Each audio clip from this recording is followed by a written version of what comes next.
शर्वेदांत सिद्धांत गोचरम तम गोचरम गोविंदम परमानंदम सद्गुरु प्रणेतवश्य। 2 मिनट सभी कीर्तन बोलेंगे। जय सतगुरु दीन दयाल हरे, जय सतगुरु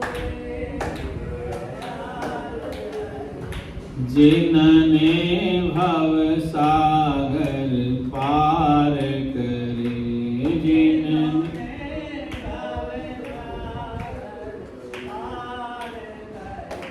जब सुने ज्ञान के वचन भरे, जब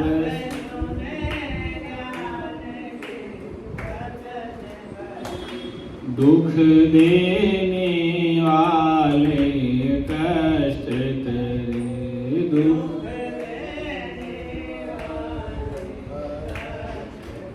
प्रेम सुर सच्चिदानंद भगवान की जय। सत्य सनातन धर्म की, संत समाज की, हर हर महादेव।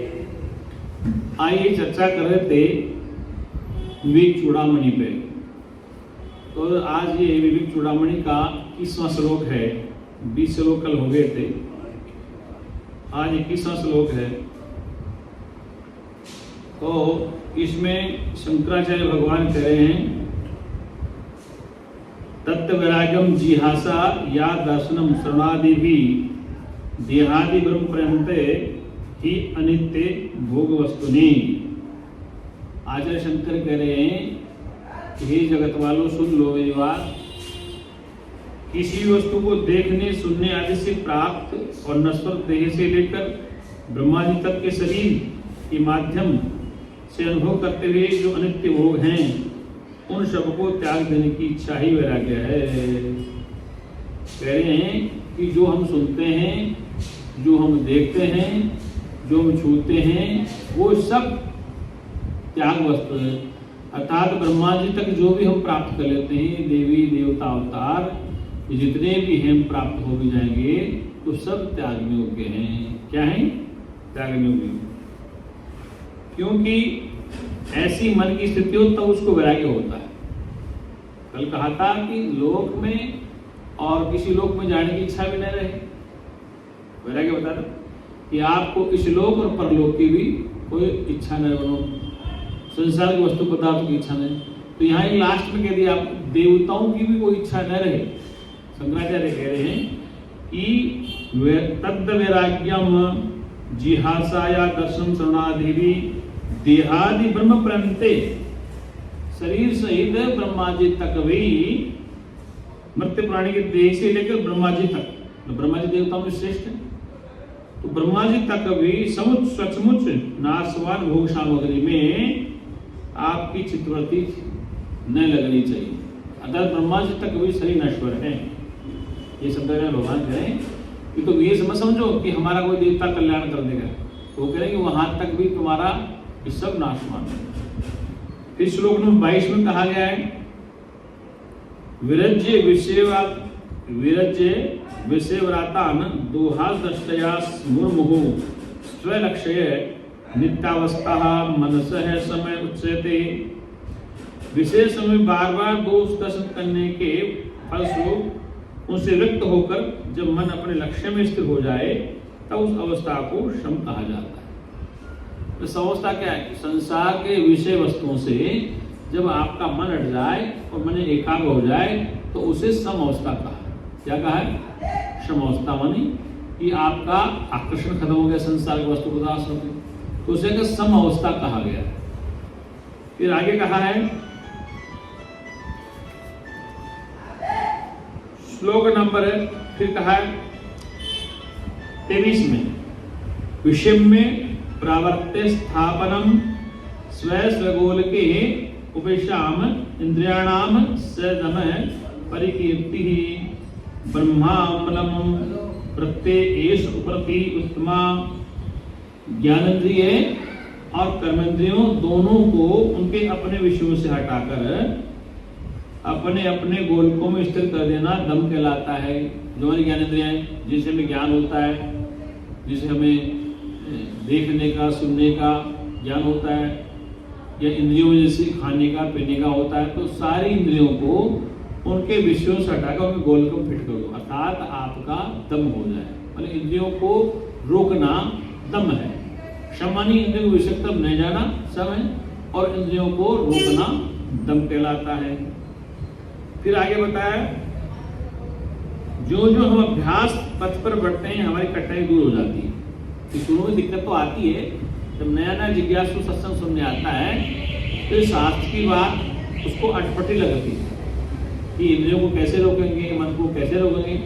तो शंकराचार्य की नियमित अभ्यास के द्वारा आपका मन, आपकी इंद्रियां गोलकों में स्थिर हो जाएंगी, तब आपकी समावस्था होगी, फिर आपकी दम अवस्था जिंदगी हो जाएगी। श्लोक नंबर 24 से शंकराचार्य कह रहे हैं, सहनम सर्व दुखानाम अप्रतिकापूर्वकम चिंता विलाप रहितम सा ततिक्षा निमते। चिंता और शोक से रहित होकर और उसके दुख निवारणार्थ कोई उपाय किए बिना सब प्रकार के दुखों को सहन करना प्रतीक्षा कहलाता। अब दो बातें, चिंता से रहित हो जाना, ये संसार के वस्तु पदार्थों की आप चिंता करोगे तो मन सत्संग में नहीं लगेगा। जब सत्संग में नहीं लगेगा तो फिर और दुखी हो जाओ। ये आचार्य शंकर कहेंगे भाई इन चीजों को मन को हटाओ, इनको हटा करके आप चिंता और शोक से रहित होकर।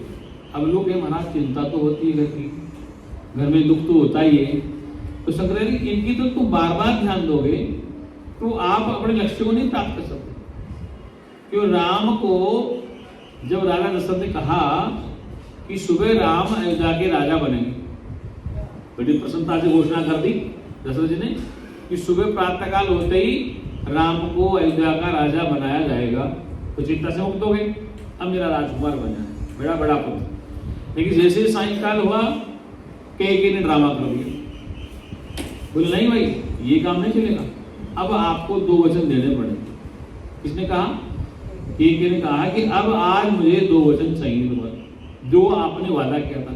जब देवताओं से युद्ध हुआ था उस समय मैंने आपकी मदद की थी, आपने कहा था कि आज के बाद मैं तो 2 वचन दूंगा जो मांगेगा, आज मेरा मौका है। तो बोले क्या मांगेगी? दशरथ सोच भी नहीं सकता था कि मुझे रुला देगी। उसने कहा कि पहले मेरे पुत्र भरत को राजा बनाओ, तो चिंता चालू हो। दूसरी शर्त ये थी कि राजा बन जाएगा मेरा पुत्र, लेकिन राम की वैल्यू ज्यादा है समाज में, इसलिए राम को संन्यास दे दो। राम को क्या दो? शोधावस्था, संन्यास।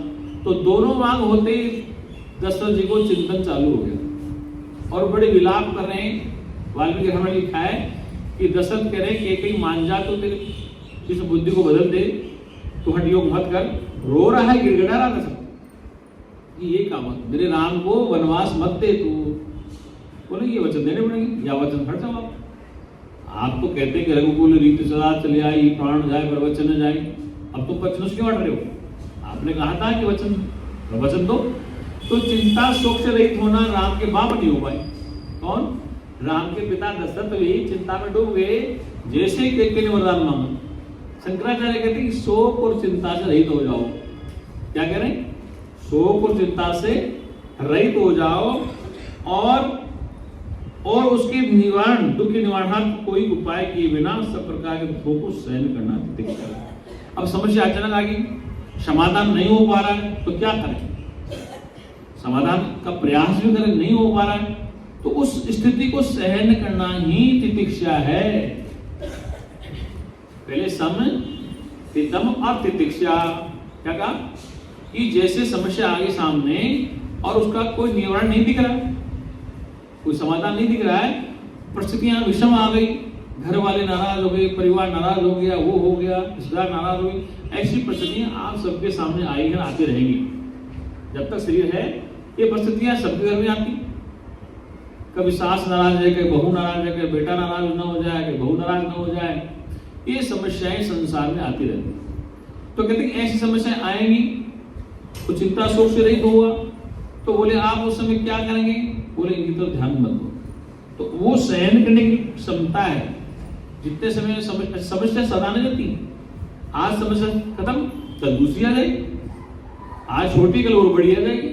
तो ये समस्याओं को सहन करते करते आदमी तितिक्षु बन जाता है, मतलब उसकी तितिक्षा होगी, मतलब उस समस्या को, उस ऐसी अवस्था को सहन करना ही तितिक्षा है। क्या करना? तितिक्षा है। फिर आगे शंकराचार्य कह रहे हैं, श्लोक नंबर 25 में कह रहे हैं, शास्त्रस्य गुरुवाक्यस्य सत्य बुद्ध्यावधारणम सा श्रद्धा कथित सदभि यया वस्तु उपलक्ष्यते। जिसके सारे श्रुतियों का वाक्य का अभिप्राय और गुरु के अर्थगर्भित उपदेश हमारी समझ में आते हैं, उसे संतोष श्रद्धा कहा है। श्रद्धा के ही सहारे बोध की आत्मज्ञान नित्य वस्तु की उपलब्धि होती है। अब 3 शब्द बोले, सम दम तितिक्षा, अब श्रद्धा। चौथा क्या गया? श्रद्धा क्या कहते हैं कि शास्त्र का वाक्य और गुरु के वाक्य, शास्त्र का वाक्य और गुरु के वाक्यों पर यदि आपको श्रद्धा नहीं है तो आपको सत्संग समझ में नहीं आएगा, वैराग्य नहीं होगा। तो शंकराचार्य ने दोनों बातें की, शास्त्र से गुरु से वाक्य, शास्त्र और गुरु का वाक्य, सत्य बुद्ध्यावधारण और इन्हीं की सही गूढ़ आशय को आसानी से अच्छी तरह समझ लेना, मतलब शास्त्र के द्वारा, गुरु के वाक्य के द्वारा उस शास्त्र के गूढ़ रहस्य को समझ लेना और समझ को उस पर श्रद्धा करना, यही श्रद्धा है। गीता में भगवान का श्रद्धावान लभते ज्ञान, कि गुरु के वाक्यों पर और वेद के वाक्यों पर यदि आपकी श्रद्धा नहीं है तो आपको तत्व का बोध नहीं होगा। कि पहले आपको गुरु वाक्यों पर और वेद के वाक्यों पर श्रद्धा करनी पड़ेगी। अब जैसे मान लीजिए कि ये विवेक चूड़ामणि ग्रंथ किसी ने सुना है, किसी ने पढ़ा भी होगा, लेकिन मैं नहीं कहता हूं कि हमारी संगत में सबको पता हो, नहीं ना आपको। तो कहने का तात्पर्य कि आपने गुरु जी सुना था, हमारे से सुनता, फिर मेरे सुनता है। अब वो जो वाक्य इससे मिलावट है, उससे मिल रहे हैं कि जो आज तक गुरु जी ने सुना, हमने बताया वो इनसे मिल रहा है। तो गुरु के वाक्य और वेद के वाक्य दोनों समान, तो कहते हैं उस पर श्रद्धा करना जरूरी है। अगर नहीं है तो आपको तो विषय समझ में नहीं आएगा। अगला श्लोक बताया शंकराचार्य भगवान ने, सर्वदा स्थापनम बुद्धे शुद्धे ब्रह्मणि सर्वथा तत् समाधानम नयतु चित्तस्य लालनम। जब अपनी वृत्ति के शुद्ध ब्रह्म में और निरंतर उसी में लगी हो, उसी में स्थिर हो जाए तो उस मनस्थिति को समाधान कहेंगे, और यह चित्त के दुलारे से उसके इधर उधर होने से संभव नहीं है। अब शंकराचार्य कह रहे हैं कि भाई जब आपकी बुद्धि ऐसी तैयार हो जाए, आ जाए, शास्त्र सुन लिया, गुरु का सत्संग सुन लिया, फिर बात समझ में आ गई, क्या आ गई, और आपकी चित्त की वृत्ति बन गई ठीक, आपकी मनस्थिति ठीक हो गई, और समस्याएं भी संसार में आ रही, घर में भी आ रही, जहां भी आप जाओगे, गृह में देखो, संस्था में देखो, संस्थान में देखो, व्यापार में देखो, स्कूल में देखो, संगठन में देखो, कहीं मंडल में देखो, ये सब समस्याएं आती रहती। तो शंकराचार्य कहते हैं कि भाई जब गुरु के वाक्य सुने, वेद वाक्य सुने और आपकी श्रद्धा बन गई, तो वो जो वाक्य सुने उन पर विश्वास करो और उसको मन की स्थिति बनाओ। वहां पर तुम ठहरो कि आज सत्संग में क्या होगा, कि वस्तुएं अनित्य हैं, बदलती रहती हैं, रिश्ते नाते छूटते बदलते रहते हैं। तो इन वाक्यों पर तुम पूर्ण श्रद्धा करके आप ठहर जाओगे, मन स्थिति को रोक लोगे, तो आपकी समस्या का समाधान हो जाएगा। इस समाधान का मतलब क्या है कि घर में हर जगह क्लेश, अब हर चीज का समाधान हो जाए ऐसा नहीं है, लेकिन आपके अंदर वो कैपेसिटी आ जाएगी कि उस समस्या को आप आराम से मन स्थिति से, बुद्धि से, चित्त से सहन करने की क्षमता आ जाएगी, और उस समस्या का रास्ता निकल जाएगा। और नहीं भी निकलेगा, समस्या खड़ी हुई है तो आपके सहन करने की ताकत आ जाए। वो किससे आएगी? सत्संग के द्वारा आएगी। इसलिए गीता में कहा है, रावण ने कहा दुर्योधन ने कि बिनु सत्संग विवेक न होई, राम कृपा बिनु सुलभ न सोई। कि बिना सत्संग को सुने बगैर ये समझ नहीं आ सकता। विवेक का तात्पर्य समझ आना, और समझ का नाम होश में जीना। होश में जीना मतलब नश्वर क्या है, अविनाशी क्या है, नित्य क्या है, अनित्य क्या है, जड़ क्या है, चेतन क्या है। ये चीजें जब समझ में आ जाती हैं, जैसे हमने कल कहा था कि सोने के आभूषण अनित्य हैं, सोना नित्य है, इस शरीर बने हुए मटके नित्य हैं, अनित्य हैं, इनमें रहने वाली आत्मा नित्य है। तो इस सत्संग के द्वारा, गुरु वाक्य के द्वारा जब समझ में आ जाता है तो धीरे धीरे गुरु ने भजन बनाया था, जो जो स्थिरता आते त्यों त्यों मन शांति दशा। क्या स्थिरता आती सुनने से, क्या अगर स्थिरता नहीं है तो शांति कैसे आएगी? तो जो जो सुनेंगे, सुनने से धीरे धीरे शांति आती है। गुरु जी कहते हैं कि हम सत्य सत्य बतलाते हैं, मानो ना मानो तुम न। जब मन निरोध हो जाता है, सुख सिंधु हृदय में जाता है। यही बात करें कि जब मन संसार के वस्तु पदार्थ से उपराम हो जाता है, तो जब मन निरोध हो जाता है, सुख सिंधु हृदय मिल जाता है, तो उसको चैन मिल जाता है। क्या होता है? और जो जो स्थिरता आती तो तो शांति दर्शाती। जो जो स्थिरता आती, जैसे जैसे सुनेंगे और जैसे जैसे समझेंगे, तो गुरु जी कहते जो जो स्थिरता आती तो तो शांति दर्शाती, तभी तो शांति आएगी। एक दिन सुना भाग के दोबारा आई, मैं आपकी बात नहीं कर रहा हूँ, जो नया जिज्ञासु वो 1 घंटा सत्संग सुना, उसके बाद कभी आए तो उसको समझ में नहीं आया। तो ये गुरु जी कहते हैं कि जो जो स्थिरता आती है तो शांति दर्शाती। स्थिरता कब आएगी? शंकराचार्य कह रहे हैं कि सम से, दम से, तितिक्षा से, उपरति से, श्रद्धा से ही स्थिरता आएगी। जो जो स्थिरता आएगी तो शांति दर्शाती। शांति ऐसे नहीं होनी, बार बार सुनना पड़ेगा। रोटी को पकाने के लिए क्या करना पड़ेगा? पानी होगा, आटा भूना जाएगा, आग होगी, तब भी एक साथ नहीं सीखी, धीरे सीखी। जब सीख जाएंगे एक साथ सीख बाहर निकल जाएगा। लेकिन वो जो प्रक्रिया लास्ट तक की, उसके लिए पहले क्या करना पड़ा? आटा मांडना पड़ा, चूल्हा जलाना पड़ा, तवा गर्म करना पड़ा, रोटी घुमाई, और घूमते पक्के नहीं, उसको 2-4 मिनट लगेगा, तो लगने वाला पक जाए। ऐसे ही हम बार बार सुनते रहते हैं, विचार करते रहते हैं, तो हमारा मन स्थिर हो जाता है। ये समस्या तो आती जाती रहती है। ये राम के जीवन में थी, कृष्ण के जीवन में थी, सबके जीवन में थी, और इनका समाधान ज्ञान से होगा। इसलिए गीता में कहा, उपनिषद में कहा, ऋते ज्ञानान न मुक्ति ही, ज्ञान के अलावा कोई मुक्ति का रास्ता। भागवत में सुखदेव मुनि को क्या दिया? राजा परीक्षित को भगवान सुखदेव ने ज्ञान तो बताया, वो पूजा पाठ नहीं बताया। ऐसे अजामिल को ज्ञान दिया, ऐसे ध्रुव को ज्ञान मिला, सनक सनंदन सनादि ऋषियों ने भी नारायण को ज्ञान दिया, ऐसे गोकर्ण धुंधकारी को ज्ञान दिया। तो उन्होंने माला नहीं दी हाथ में। भागवत को पढ़ेंगे तो माला नहीं अंत में, वो ज्ञान मार्ग की बात करते। भक्ति की मतलब, भक्ति का तात्पर्य कि भगवान को तुम दो न रहे जब गति तुम्हारी शांत हो। भगवान और तुम में जब तक भेद बना हुआ है, तब तक तुम भक्त नहीं बने हो। भगवान और भक्त में भेद है तो भक्ति नहीं है, तो अंधी भक्ति, अज्ञान वाली भक्ति। तो भगवान और तुम दोनों जब एक दिखाई दे तो भक्ति पूर्ण हो गया, पक्की हो गई। इसलिए तुलसीदास ने कहा है, कबीर ने कहा, जब मैं था तब हरि नहीं, जब मैं था तब हरि नहीं, अब हरि है मैं। अब मैं कौन था पहले? शरीर वाला मैं। पहले मैं दिनेश, मैं सीता, मैं राम। जब मैं था तब हरि नहीं, उस परमात्मा नहीं था। अब हरि है मैं नहीं, अब हरि है मैं नहीं, अब हरि है मैं नहीं, अर्थात अब परमात्मा ही मैं नहीं। तो जब मैं था तब हरि नहीं। मैं कौन सा था? नाम रूप वाला मैं था, कि मैं पिता, मैं पुत्र, मैं चाचा, मैं गुरु, मैं शिष्य, ये मैं नाम रूप वाला था, दिनेश सीता वाला था। तो जब मैं था तब हरि नहीं, तब तक मुझे भगवान का पता नहीं चलता। और जब गुरु के पास सत्संग सुना, श्रवण किया, मनन किया, निध्यासन किया, तो अब हरि है मैं नहीं।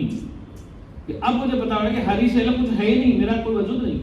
अर्थात हरि और मैं दो दिखते थे अज्ञानता के कारण, लेकिन सत्संग सुना तो अब हरि है मैं नहीं, कि अब हरि के अलावा कुछ भी नहीं हो। सच्चिदानंद भगवान। अगला श्लोक दिया 27 नंबर, अहंकार आदि देहांतान बंधान अज्ञान कल्पितान स्वस्वरूपावोधेन मोक्तुम इच्छा मोक्षता। अहंकार से लेकर देह तक जितने भी अज्ञान कल्पित बंधन हैं, उनसे अपने सत्स्वरूप के ज्ञान द्वारा मुक्त होने की जो उत्कंठा इच्छा है, वही मुमुक्षुता है। अब क्या कहा? कि सह स्वरूप को जानने के लिए जितने भी नाम रूप के बंधन है, अहंकार शरीर से लेकर, अहंकार माने शरीर का अहंकार, जितने अहंकार है ये सब बंधन का कारण है। क्या कारण है?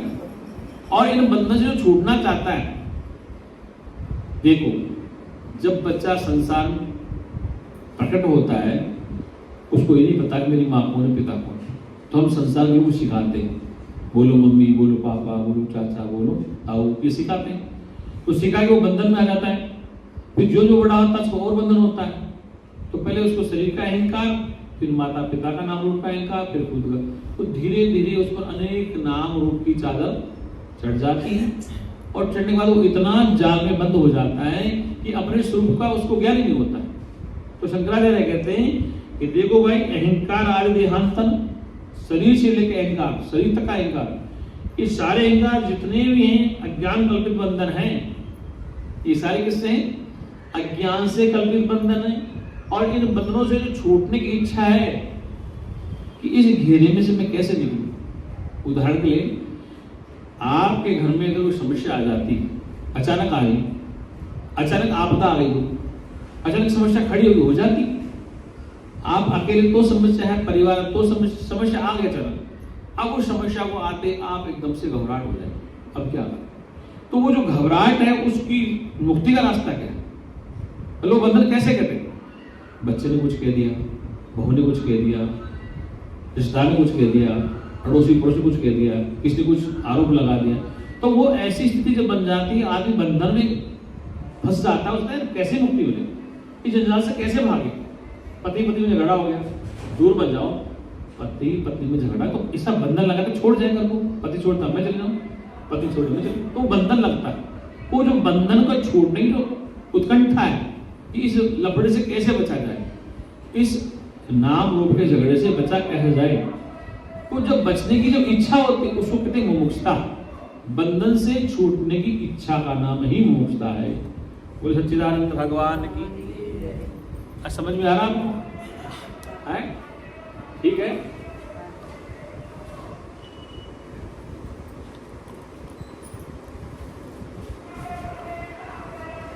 अब आइए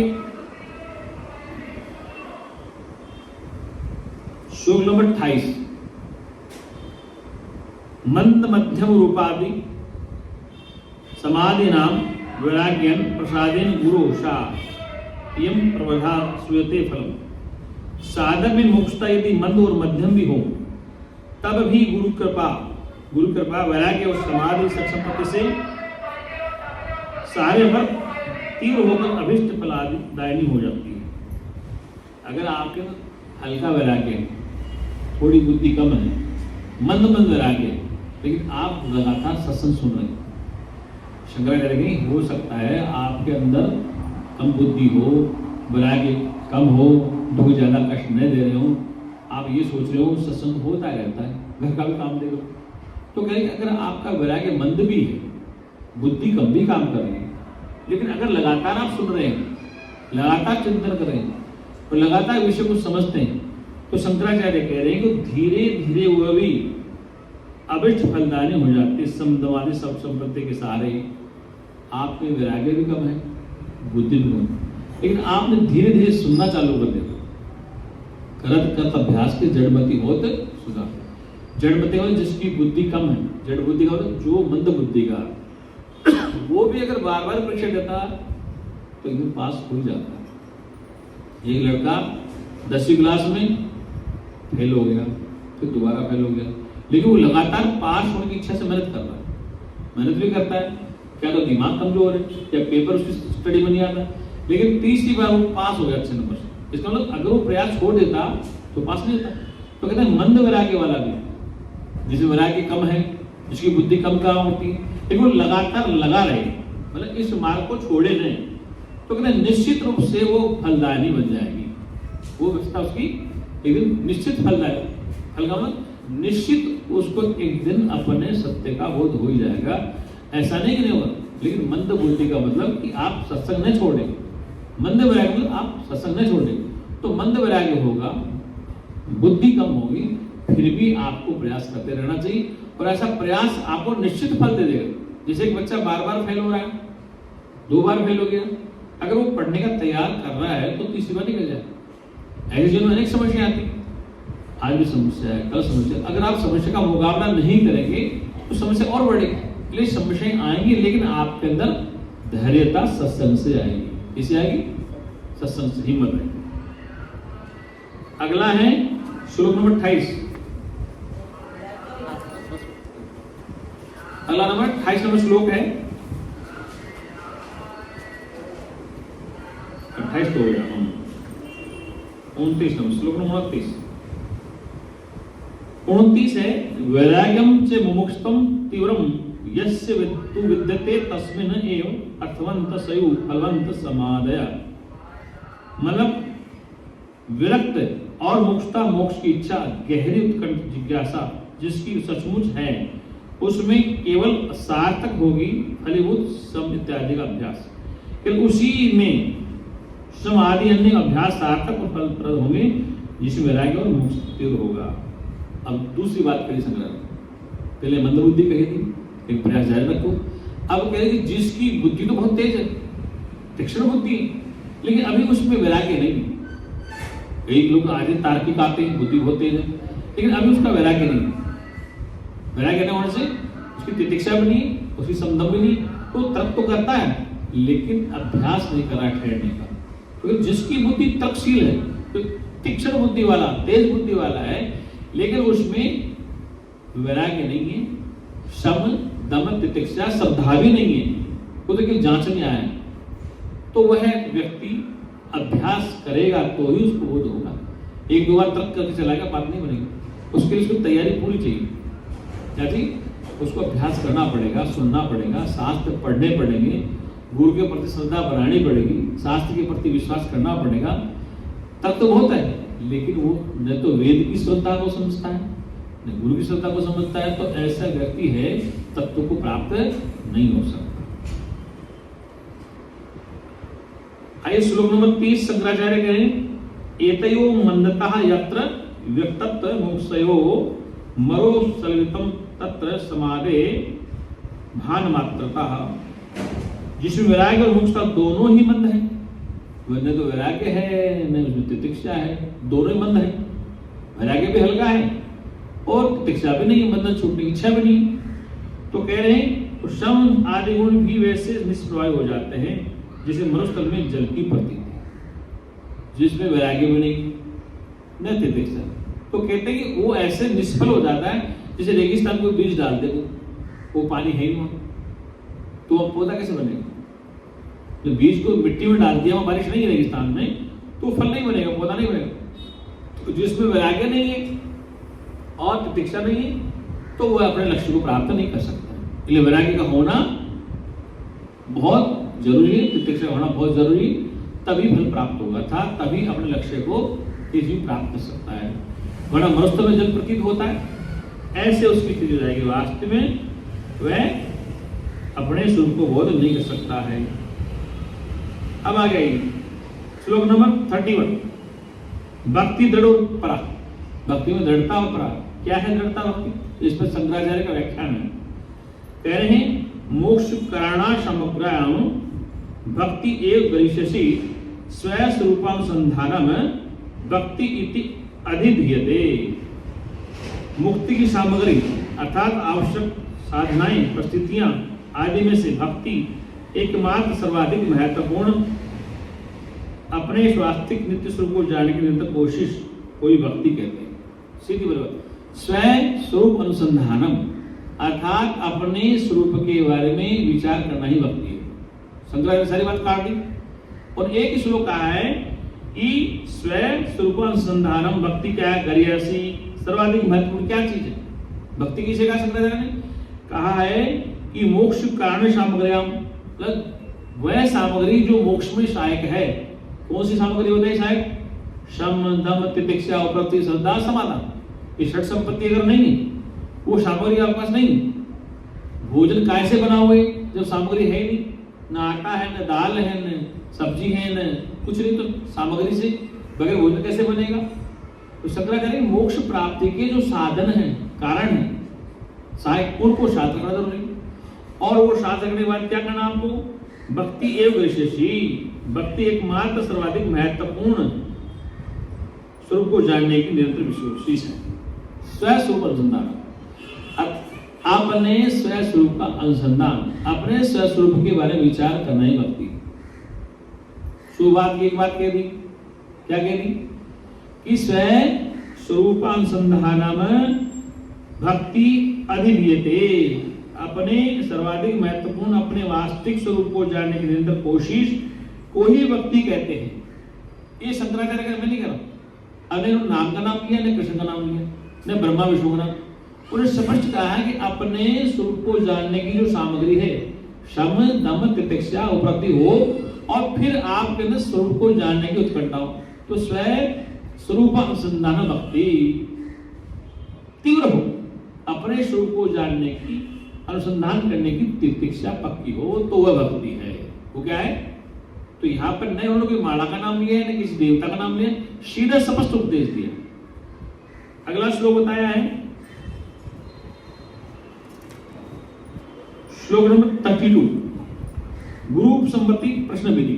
अब कहते हैं कि गुरु के पास जाकर प्रश्न की विधि कैसे है, कि हम गुरु के पास जाएं और जाकर उससे कैसे प्रश्न पूछे, ये भी विधान बताए कि गुरु के पास जाएं और प्रश्न पूछने का एक मेथड है, प्रोसीजर है, कैसे गुरु के सामने बैठे, कैसे पूछें, कैसे प्रश्न करें, कैसे बोलें, इसका विधान बताया शंकराचार्य भगवान।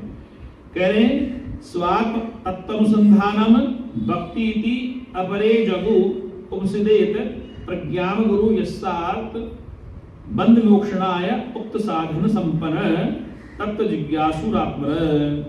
वो कह रहे हैं कि अपने वास्तविक सत्स्वरूप के विशेषण में रत भक्ति अन्य घोषित करते हैं, निकट जाना चाहिए किसी ज्ञानी गुरु के पास, और जिसके कारण जिनके संपर्क में बंधनों से मुक्ति मिलती है, जिसके पास उपयुक्त गुण अर्हताएं हैं, जो आत्म तत्व को जानने का इच्छुक है।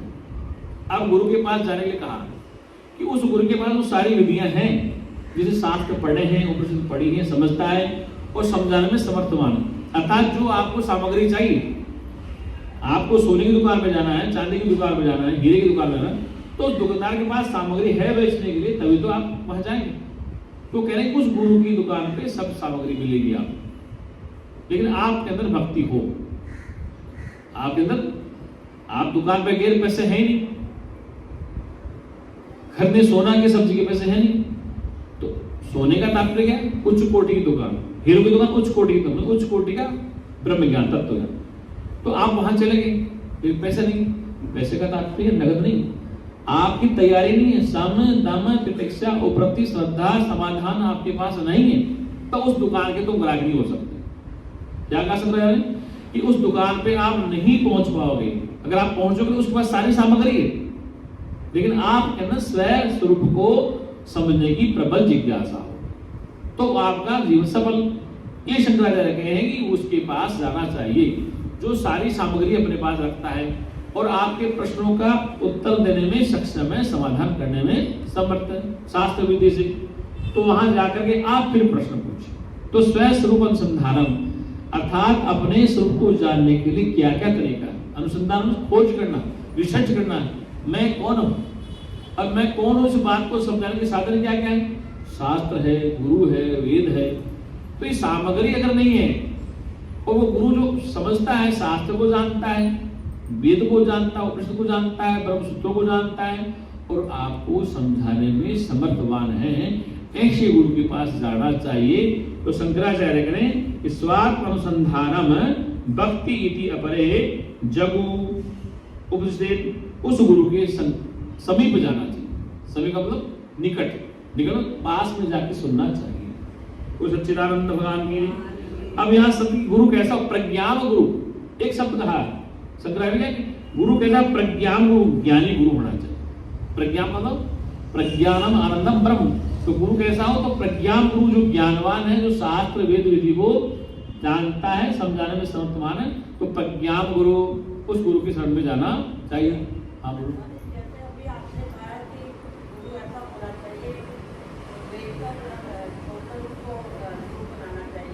लेकिन जो नया आदमी है उसको क्या पता चलेगा कि वो जो कोई वो सिखा रहा है वो ठीक है या गलत है, तो वो उसी की बातों को सच्चाई मान रहा है ना। इसका मतलब आपने 3 दिन बेकार कर दी।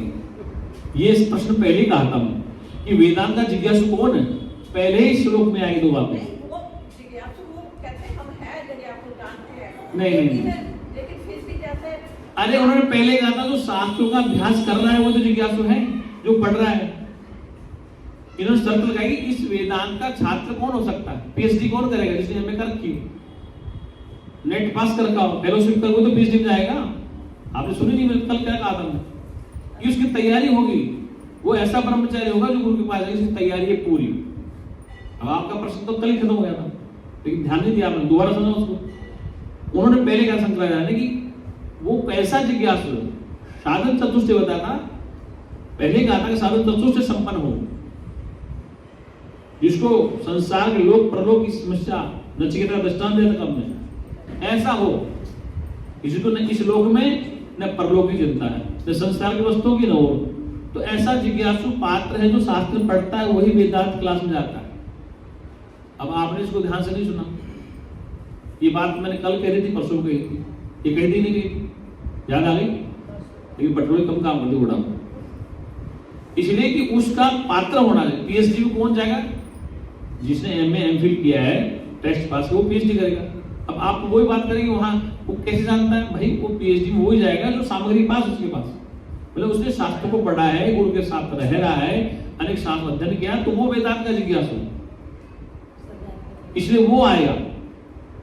तो श्रद्धा कौन बनाएगा, जिसको सत्य असत्य वस्तु का बोध करना है, जिसको नित्य अनित्य को समझना है, जिसको नाशवान नाश को समझना है, जिसको अविनाशी और नाशवान का बोध करना है, जो अजर अमर होना चाहता है, जो अमृत वस्तु को समझना चाहता है, जो जीव और ब्रह्म की एकता को जानना चाहता है, वही तो जिज्ञासु बनेगा। वो पागल थोड़ी कोई आएगा, पागल नहीं आएगा, इसलिए वो पात्र है इस वेदांत क्लास का। आगे बताए, स्वात्म तत्व अनुसंधानम भक्ति इति अपरे जगु उपसिद्धते प्रज्ञान गुरु यस्मात् बंध मोक्षणा उक्त साधन संपन्न तत्व जिज्ञासुरात्मन, कि वो जो ज्ञानी गुरु है उसके पास जावे, जिसके कारण जिनके संपर्क में, मतलब जिनके संबंध से, जिनके पास रहने से, इत्र बेचने वाला अगर घर में आ जाए तो तुम इत्र नहीं खरीदते हो, अगर घर में घूम के चला जाए तो कुछ समय के लिए आपके घर में खुशबू छोड़ जाएगा।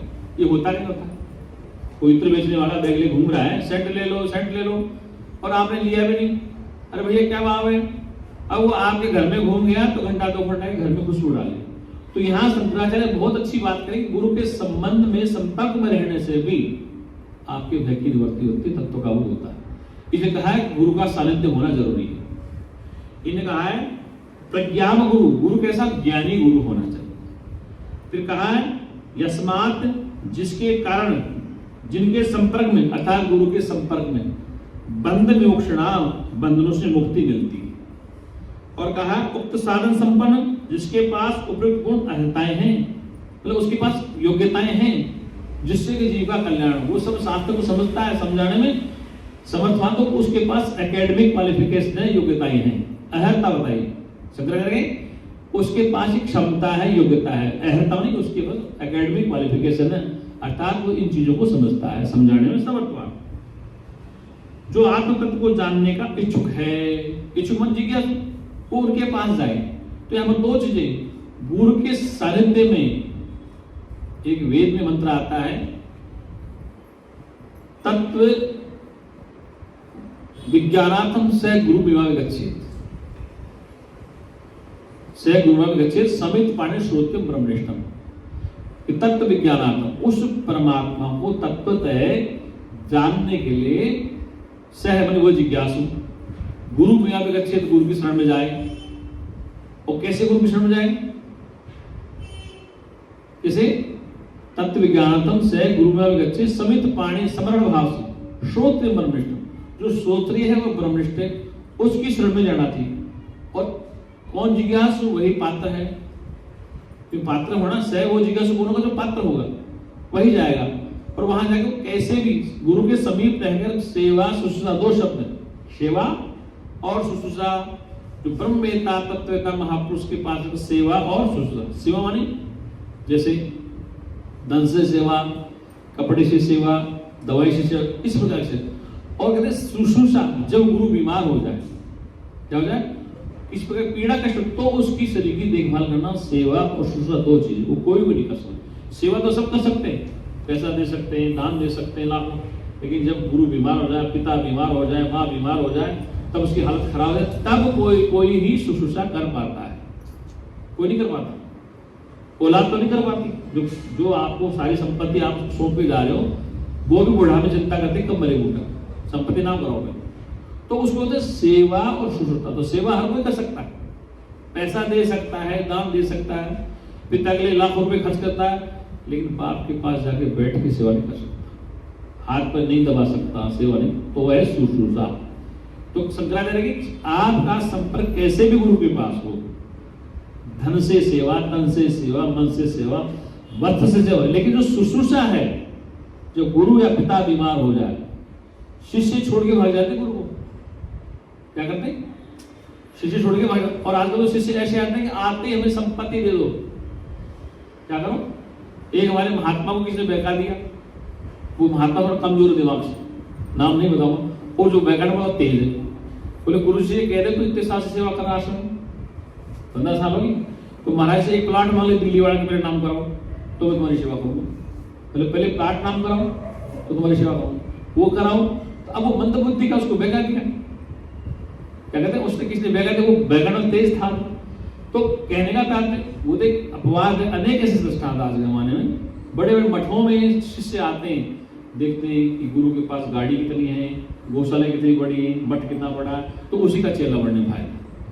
अब उसको ये नहीं पता कि तू चेला मठ के लिए बन रहा है, ये तो आफत है, ये चलाना इसका मूल क्या हाल है, जो गुरु से मठ को चला रहा है उसको पूछ क्या हाल है उसका, तू तो दिख के खुश हो रहा है इसमें कि इनको मौज आ रही, दुनिया उसकी चुगली करती है, दुनिया की निंदा करती है, मान अपमान होता है, तू आराम से भोजन कर, भजन कर, तुझे क्या नहीं, नहीं, इनकी गाड़ी 25 लाख की, इनकी मकान बड़े बड़े गौशालाएं, देखो कितना मान अपमान संसार में सहन कर रहा है, उसको पता नहीं।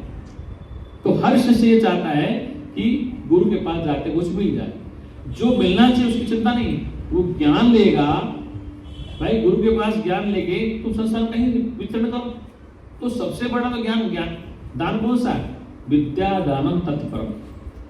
नीति शास्त्र कहता है कि अन्न दानम परम दानम, अन्न का दान श्रेष्ठ है, उससे भूख मिटती है, लेकिन शास्त्र कहता है विद्या दानम तत्परम, विद्या का दान उससे भी श्रेष्ठ है कि गुरु के पास विद्या ग्रहण करके, एक डॉक्टर के पास डॉक्टर बन के सीख जाता है तो दुनिया में कमा सकता है, गुरु के पास सत्संग सुन के ज्ञान को समझ के दुनिया में जाकर प्रवचन के पेट भर सकता है, क्या कर सकता है। अगर वो गुरु की संपत्ति पे दृष्टि रखता है तो वो ज्ञान प्राप्त नहीं कर सकता। मतलब उसका लक्ष्य क्या है, आया तक आएगा हरी भैंस को होटल लगी का पास, उसको चाहिए था कि मुझे गुरु से ज्ञान प्राप्त करना, क्या करना, और ज्ञान प्राप्त करके उसको अपना जीवन से जीना चाहिए। मेरे को गुरु ने सबसे पहले कहा था, जब मैं आया था उनके पास, उन्होंने कहा बटाई काट के तू मेरे पास रहेगा या तेरे गुरु के पास रहेगा, तो गुरु जी को मानते थे, तो मैं महाराज जब तक आप शरीर में हैं तब तक मैं आपके पास रहूंगा, मैं सेवा करूंगा, लेकिन मैं गारंटी नहीं आगे यहाँ रहूंगा, ऐसा कोई गारंटी नहीं, क्योंकि मैं संसार में नहीं जा सकता, मैं कहीं भी जा सकता हूँ। तो कहने का तात्पर्य ये प्रबल जिज्ञासा को वास्तव में हमें कुछ करना है तो गुरु का ज्ञान श्रेष्ठ है, वो ज्ञान आपके पास है तो संसार कहीं अपना वजूद बना सकते हो आप। जो संत या जो डॉक्टर पढ़ा लिखा है अपनी योग्यता रखता है तो अनजान जगह जाकर भी वो ज्ञान अपना प्रचार कर सकता है। ज्ञान का प्रचार करना हर किसी की वजह नहीं, ड्रामा तो बहुत लोग कर सकते हैं, ज्ञान का प्रचार करना आसान नहीं। वो सच्चिदानंद भगवान की। अब आइए अगला श्लोक, श्लोक नंबर 33। श्रोत्रिय अर्जुन अकामहत यह ब्रह्मवित्तव ब्रह्मणि अपरतः शांतः निरंजनः इव अनलः अहेतुक दया सिंधु बंधु आन मातम सतातम।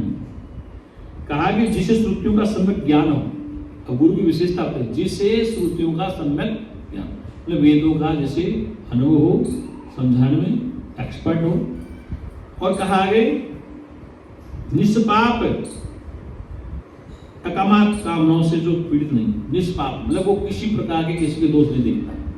अकाम अर्थात उसके अंदर कोई लोभ लालच नहीं है। फिर कहा है ये ब्रह्मित्तम, ये ब्रह्म को पूरी तरह जानने वाला, ब्रह्म में लगा हुआ शांत युक्त ईंधन रहित, जैसे आग का गोला, जैसे धुआं नहीं है, केवल ऊर्जा ही ऊर्जा, ऐसा वो महापुरुष हो जो शांत हो, लोभ ना हो और अकाम हो, शांत हो। तो उसके पास जाके बताया है कि इव अनल, जैसे ईंधन है उसमें धुआं खत्म हो गया, केवल कोयला बचा है। क्या बचा है? वो गोला आग का बिल्कुल धगधगाता है, उसके जो समीप जाएगा वो जल जाएगा। अर्थात ऐसे गुरु के पास जो रहेगा उसको वो निश्चित हो जाएगा। फिर कहा है इव अनल, अग्नि जैसा, बिना किसी हेतु अथवा प्रसंग के ही करुणा के सागर, मतलब कि किसी पे अचानक दया कर, कोई आया और मन में आया, चल गुरुजी पूछते थे यात्रियों से, बेटा किराया तो तेरे पास, किराया तो है नहीं, तो किराया जेब से दे देते थे, किराया जेब से दे देते। तो कैसे दया सिंधु, अकारण ही दया कर दे, किसी अकारण ही दया करना, तो दया सिंधु होना चाहिए।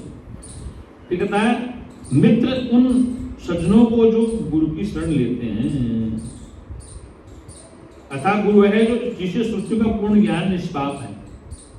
तो कहते हैं ऐसे गुरु की शरणागति होने से जी को तत्काल लाभ हो जाता है। जैसे आग का गोला जला हुआ है, उसमें धुआं नहीं है, न राख है, अगर 2-4 घंटे आग का कोयला रहेगा तो राख आ जाती है, देखो हिला के देखते हैं तो राख हट जाते हैं, तो उसमें अगली रहती है। तो ऐसा गुरु अशांत, अकाम, निष्पाप और अकारण दया करते, तो वह ऐसे गुरु के पास जाकर के अपने जीवन का कल्याण करना चाहिए। अगला श्लोक है श्लोक नंबर 34। तम गुरु भक्त्या आराध्य प्रश्ने सेवेन प्रश्नतम अनुप्राप्य पृच्छते ज्ञाप्यम आत्मनः। उस गुरु को भक्ति के द्वारा, आराधना के द्वारा, शरणागति, विनम्रता और सेवा के भाव से प्रश्न करके उसे पहुंचकर पूछना चाहिए, जिसे जानना चाहिए, अर्थात जिसका ज्ञान हो जाना चाहिए। किसी को हरेक को स्वयं के द्वारा ज्ञान होगा।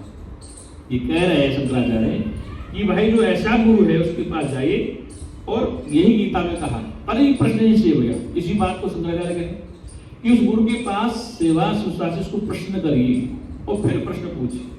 शंकराचार्य उसी गीता की बात को अपने शास्त्र में दोहरा रहे। भगवान गीता में कह रहे हैं कि परिप्रश्न से हो गया, इस सेवा के द्वारा उस महापुरुष को प्रश्न कीजिए और फिर प्रश्न पूछिए कि हम कौन है। इसी बात को शंकराचार्य कह रहे हैं। वो भी ये कह रहे हैं कि उस गुरु को भक्ति के द्वारा, भक्तिवन अपने स्वरूप को जानने की इच्छा भक्ति, और आराधना करके शरणागति, आराधना करके शरणागति मतलब उसकी शरण होकर अहंकार को त्याग कर शरणागति होती है।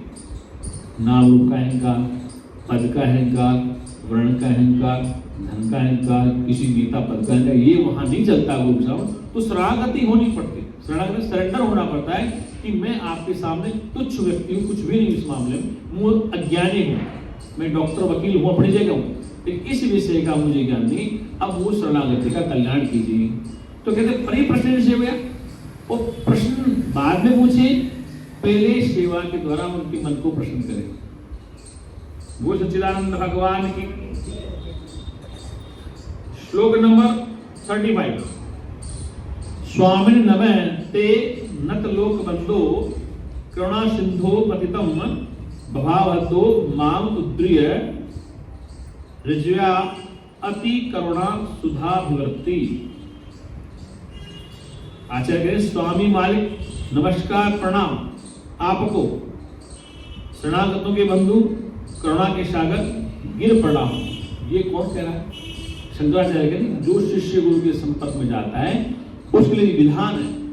कहा है हे मालिक स्वामी नमस्कार प्रणाम आपको, शरणागत के बंधु, करुणा के सागर, गिर पड़ा हूं संसार सागर में, मुझको रक्षा करो, उद्धार करो, सीधी करुणा रूपी मृत की वर्षा करो, आत्मिक कटाक्ष दृष्टया, आत्मिक कटाक्ष दृष्टि से। कि मैं आपकी शरणागत में हूँ, वो सारे संसार में दुखी हूँ, पीड़ित हूँ, और इस भव सागर में मैं डूब रहा हूँ। अर्थात इस संसार में मुझे जरा मरण का चक्कर सता रहा है, और मैं जरा मरण से दुखी हूँ, और संसार में बड़ा कष्ट भोग रहा हूँ। हे गुरु मेरी शरणागति लीजिए और मुझे भव सागर से तारने का उपाय बताइए। अर्थात भूबंधन से मेरे को मुक्ति कैसे मिले, क्योंकि संसार जो दावान अग्नि है, इस भट्टी में मैं जल रहा हूँ। क्या इस संसार की भट्टी में मैं जल रहा हूँ, इसलिए हे करुणाकर मेरी इस विनती को स्वीकार कीजिए। मैं आपको प्रणाम करता हूँ, दंडवत करता हूँ और मुझे भवसागर से आप तारिए। वो सच्चिदानंद भगवान की 2 मिनट कीर्तन बोल दीजिए। सत्यम ज्ञान अनंतम ब्रह्म, सत्यम ज्ञान अनंतम ब्रह्म,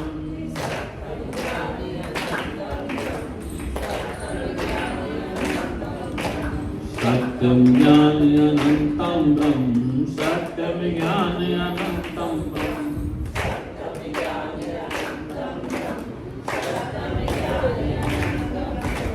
विज्ञानम आनंदम ब्रह्म, विज्ञानम आनंदम ब्रह्म,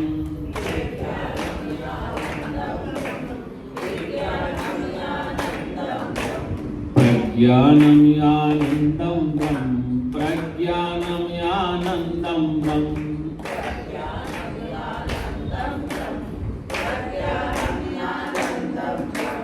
आनंदम परमानंदम, आनंदम परमानंदम,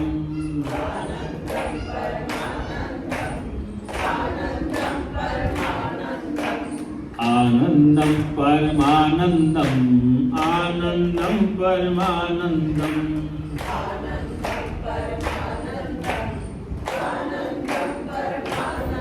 बोल सच्चिदानंद भगवान की जय।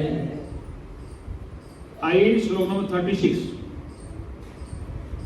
दुर्वा रसा संसार वालाग्नि तप्त दोदुयमानम दुर्दृष्ट्वाते भीतम प्रपन्नम परिपाहि मृत्यो शरणम अन्य यद अहम न जाने।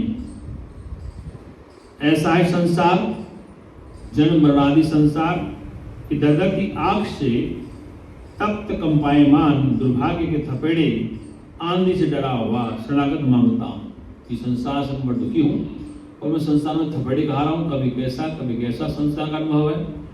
तो मैं इस धधकती आग से तप्त हूँ, संसार की दावत में मैं जल रहा हूँ और मैं धधकती आग से तप्त हूँ, दुखी हूँ, व्याकुल हूँ, परेशान हूँ। हे कृपा, मैं कंपायमान हो रहा हूँ दुर्भाग्य के थपेड़े, मैं डर रहा हूँ। कंपायमान जैसे कपाना, शरीर में कंपायमान हो रहा है और दुर्भाग्य के थपेड़े आंधी डरा हुआ। कभी कुछ होता है, कभी कुछ होता है, कभी दुर्भाग्य होता है, कभी सौभाग्य होता है, अच्छा होता है तो अच्छा लगता है, बुरा होता है तो बुरा लगता है। तो दुर्भाग्य के थपेड़े लग रहे हैं और मैं शरण मांगता हूँ आपकी, मेरी रक्षा कीजिए मृत्यु से, शरण स्थल अन्य दूसरे, क्योंकि मैं नहीं जानता। कहा कि महाराज गुरुदेव मेरी रक्षा कीजिए, संसार में इस अग्नि में फंस रहा हूं, थपेड़े खा रहा हूं संसार में, कभी दुख, कभी सुख, कभी जल, कभी पचन, इस अग्नि में मैं जल रहा हूं। तो मुझे कृपया करके अपनी शरण लीजिए और मुझे इस जन्म मरण के चक्कर से बचाइए। एक सप्तकाश शंकराचार्य ने कहा मृत्यु शरणम अन्यम यद अहम न जाने, कि मुझे इस मृत्यु का भय डर रहा है, मुझे मृत्यु से बचा लीजिए। कि मैंने बहुत मृत्यु देखी, घर में पिता को मरते देखा, बाप को मरते देखा, परिवार मेरा, ये सब मर रहे हैं, जा रहे काल के ग्रास में, ये सब दुख का सागर है। इस संसार में भयभीत हो रहा हूँ, मैं शरणागत हूँ, कंपाई मार रहा हूँ कि कल क्या होने वाला है, परसों क्या हो जाए, तो बड़ा भयभीत हूँ मैं, कल क्या होगा, परसों क्या होगा, मैं इस डर से मरा जा रहा हूँ। एक गुरुदेव मेरी रक्षा कीजिए और इस जन्म मरण की चक्कर से मेरी फांस काट दीजिए। क्या कभी इस जन्म मरण का जो चक्कर है, इससे मेरी मुक्ति करा दीजिए। ये कौन कह रहा है? शिष्य कह रहा है गुरु से। अगला प्रश्न है श्लोक नंबर 37। शांता महांता संत निवसंति वसंतत लोकहितम चरंत तीर्णा स्वयं भीम भुवनानम अन्यान जनान अपि हेतुना तरंतय।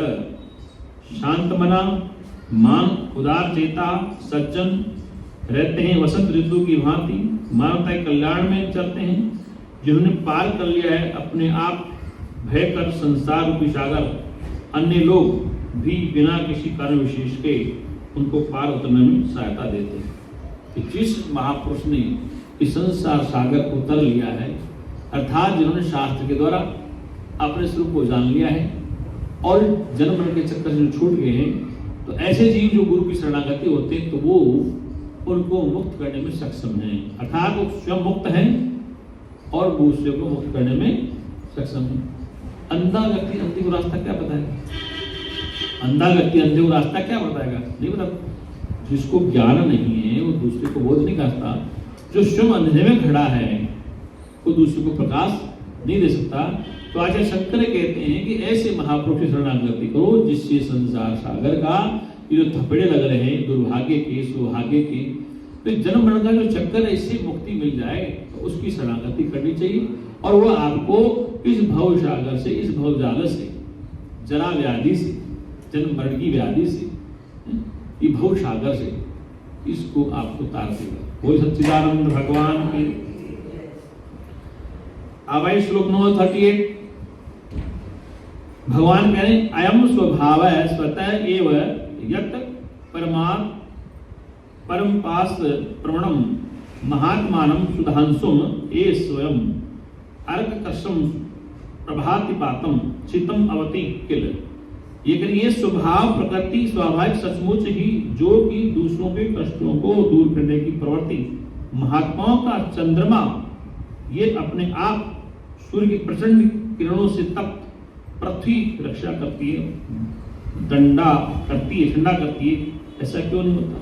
सचमुच ही महात्माओं का ये स्वभाव ही होता है कि दूसरों का कष्ट करते हैं। जिस सूर्य की प्रचंड किरणों से प्राप्त धरती को चंद्रमा स्वयं ही शीतल प्रदान कर देता है।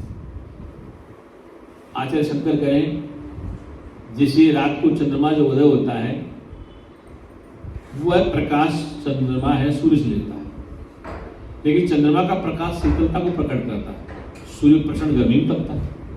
तो यहाँ शंकराचार्य उस गुरु की विशेषता बताए कि जैसे प्रचंड गर्मी तो सूर्य की पड़ती है लेकिन शीतलता सूर्य में नहीं, शीतलता चंद्रमा में। ये ब्रह्मज्ञानी संत कहते हैं वो चंद्रमा की शीतल है और वह आपको शीतल होते शांत कर सकता है क्योंकि भवसागर से उत्तर आवा है। और वह शीतल जब आप दुखी होंगे, प्रताड़ित होंगे, शोषित होंगे, परेशान होंगे तो आपको शीतल छाया अर्थात उस ब्रह्मवेता तत्ववेता जिसकी विशेषता शंकराचार्य चंद्रमा की तो शीतल है उसके पास जाकर बैठने से, सत्संग के सुनने से आपके भव सागर का भव रोग कट जाएगा। अब आगे बताया श्लोक में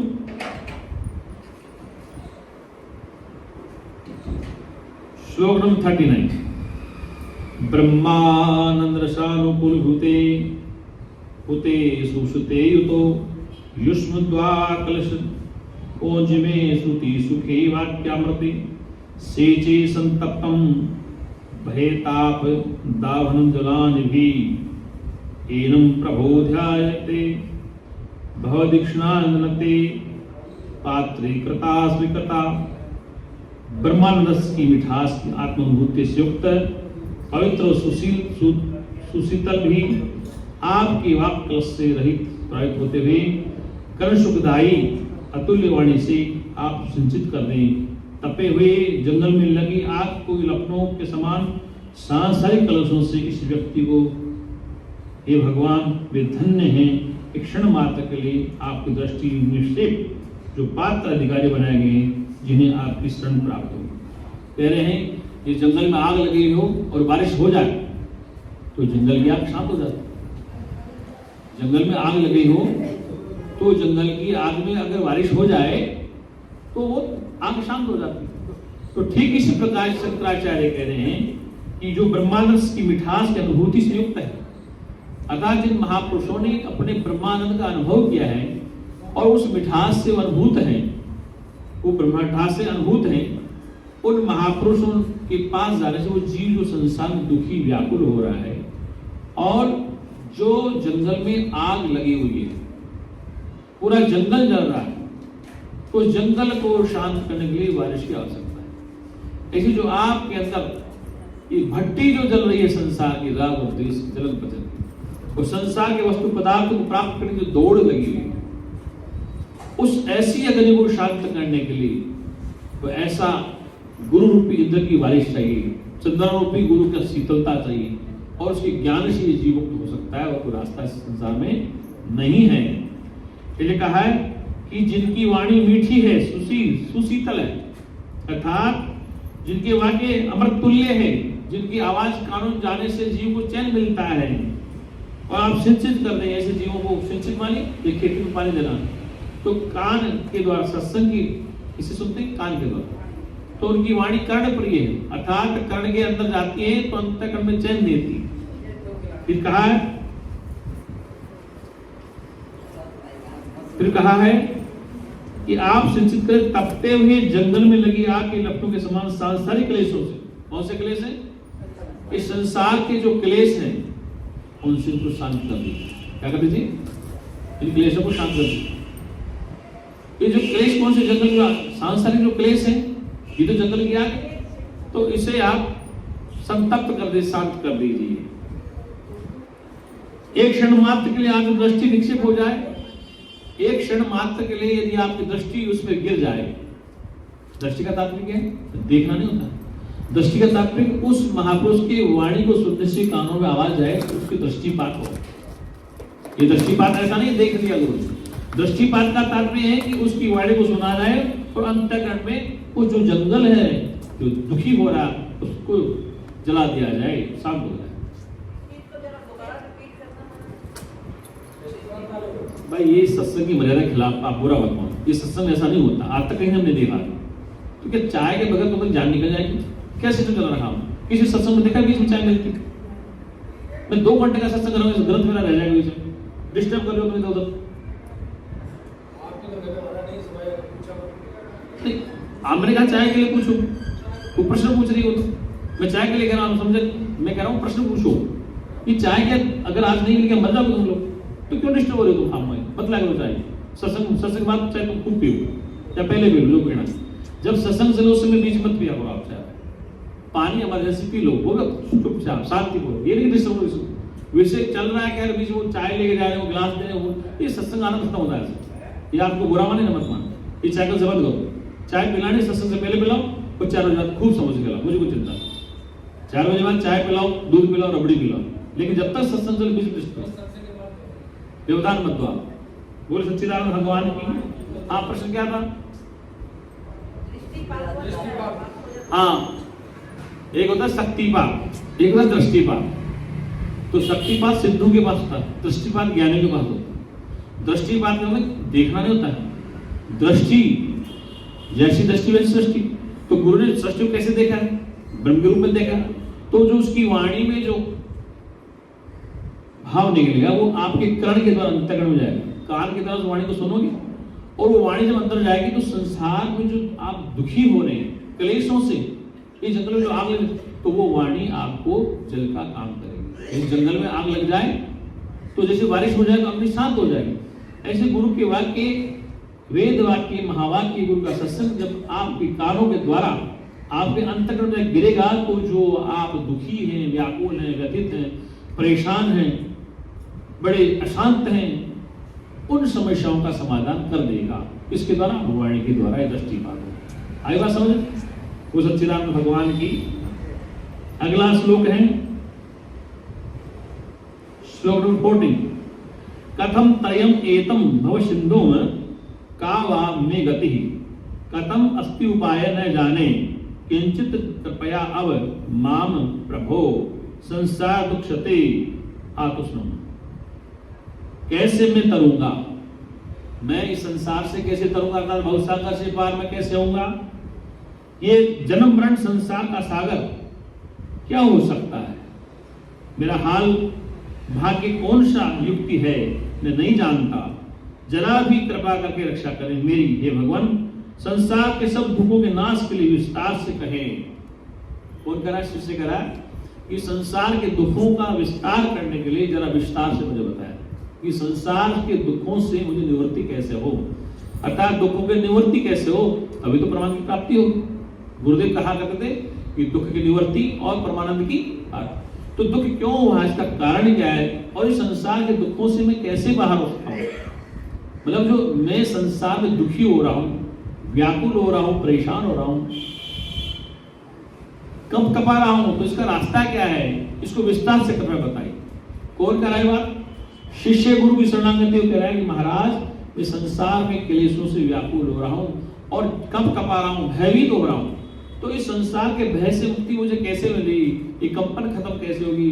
कि मेरा दुर्भाग्य, कभी आंधी आती है, कभी तूफान आता है, कभी घर में मातम छाता है, कभी बैंड बाजे बजते हैं, कभी संसार में मान होता है, कभी अपमान होता है, कभी संसार में कुछ होता है। तो इस संसार की समस्या का समाधान क्या है? अर्थात इस संसार के जंगल से मैं इस जलती हुई आग से कैसे बच सकता हूं? यह प्रश्न किसका है? शिष्य का गुरु के प्रति। सदगुरु का प्रेम में उपदेश। अब सारे प्रश्न खड़े कर दिए, शिष्य ने सारी बातें रख दी, शंका रख दी, अब समाधान ही, अब गुरु समाधान करेगा। पहले गुरु ने पढ़ी बात, गुरु कैसा बताया? प्रज्ञानम गुरु। उस गुरु के पास शिष्य अपनी समस्या रख रहा है, सारी समस्या रख दी शिष्य ने, अब गुरु उसका समाधान कर रहा है। पहले शंका रखी शिष्य ने और अब वो समाधान बता रहा है। क्या कह रहा है श्लोक में? सदगुरु का प्रेम में उपदेश, मतलब उपदेश प्रेम से, लटने वाला है, प्रेम से कहा है। तथा वदंत स्व शरणागतम संसार वादावान ताप्तम करुणादृष्टया नृक्षे महात्मा सहसा अभिभीति तटाम। ऐसा कहता हुआ अपने श्रम का जो शरण में आया है वह संसार की दावाग्नि से तपता है, ऐसी दृष्टि से जिससे करुणा बस रही हो, देखकर महान गुरु सत्य प्रवृत्ति सहज भय से रक्षा प्रदान करेंगे। कि जो जल रहा है, जो दुखी है, तो उस शरणागति, मतलब जो शरणागति हो चुका है, क्या हो चुका? कई लोग हमने देखे हैं, सुने हैं, महाराज जी के पास एक इलाहाबाद संत आता था, वो नंगे घूमता था, फलाहारी करता था, बुढ़ा हो गया था, मेरे सामने वो आया था और कपड़े भी नहीं पहनता था, हठी योगी था, तो एक तैमल मारता था, पीले वस्त्र पहनता था। तो मेरे सामने गुरु जी के पास 70 में आया, वो दूध पीता था, फल नहीं खाता, लेकिन क्रोधी बहुत था, क्रोधी। तो गुरु जी ने उसको डांट के मेरे सामने कहा, भगवान ऐसा नहीं है संसार में कि नंगे रहकर भगवान को मिल जाएगा। उम्र देखो आप 70 साल के हो रहे हैं, क्या कहाँ पर हैं आप, भगवान मिलने वाला है। तो मेरे सामने गुरु ने डांट के उनको जूते पहने, वो सत्संग सुनता था, बैठता था। तो 70-75 साल की उसकी उम्र हो गई थी, रामायण कंठस्थ थी, गीता श्लोक, लेकिन बोध नहीं था।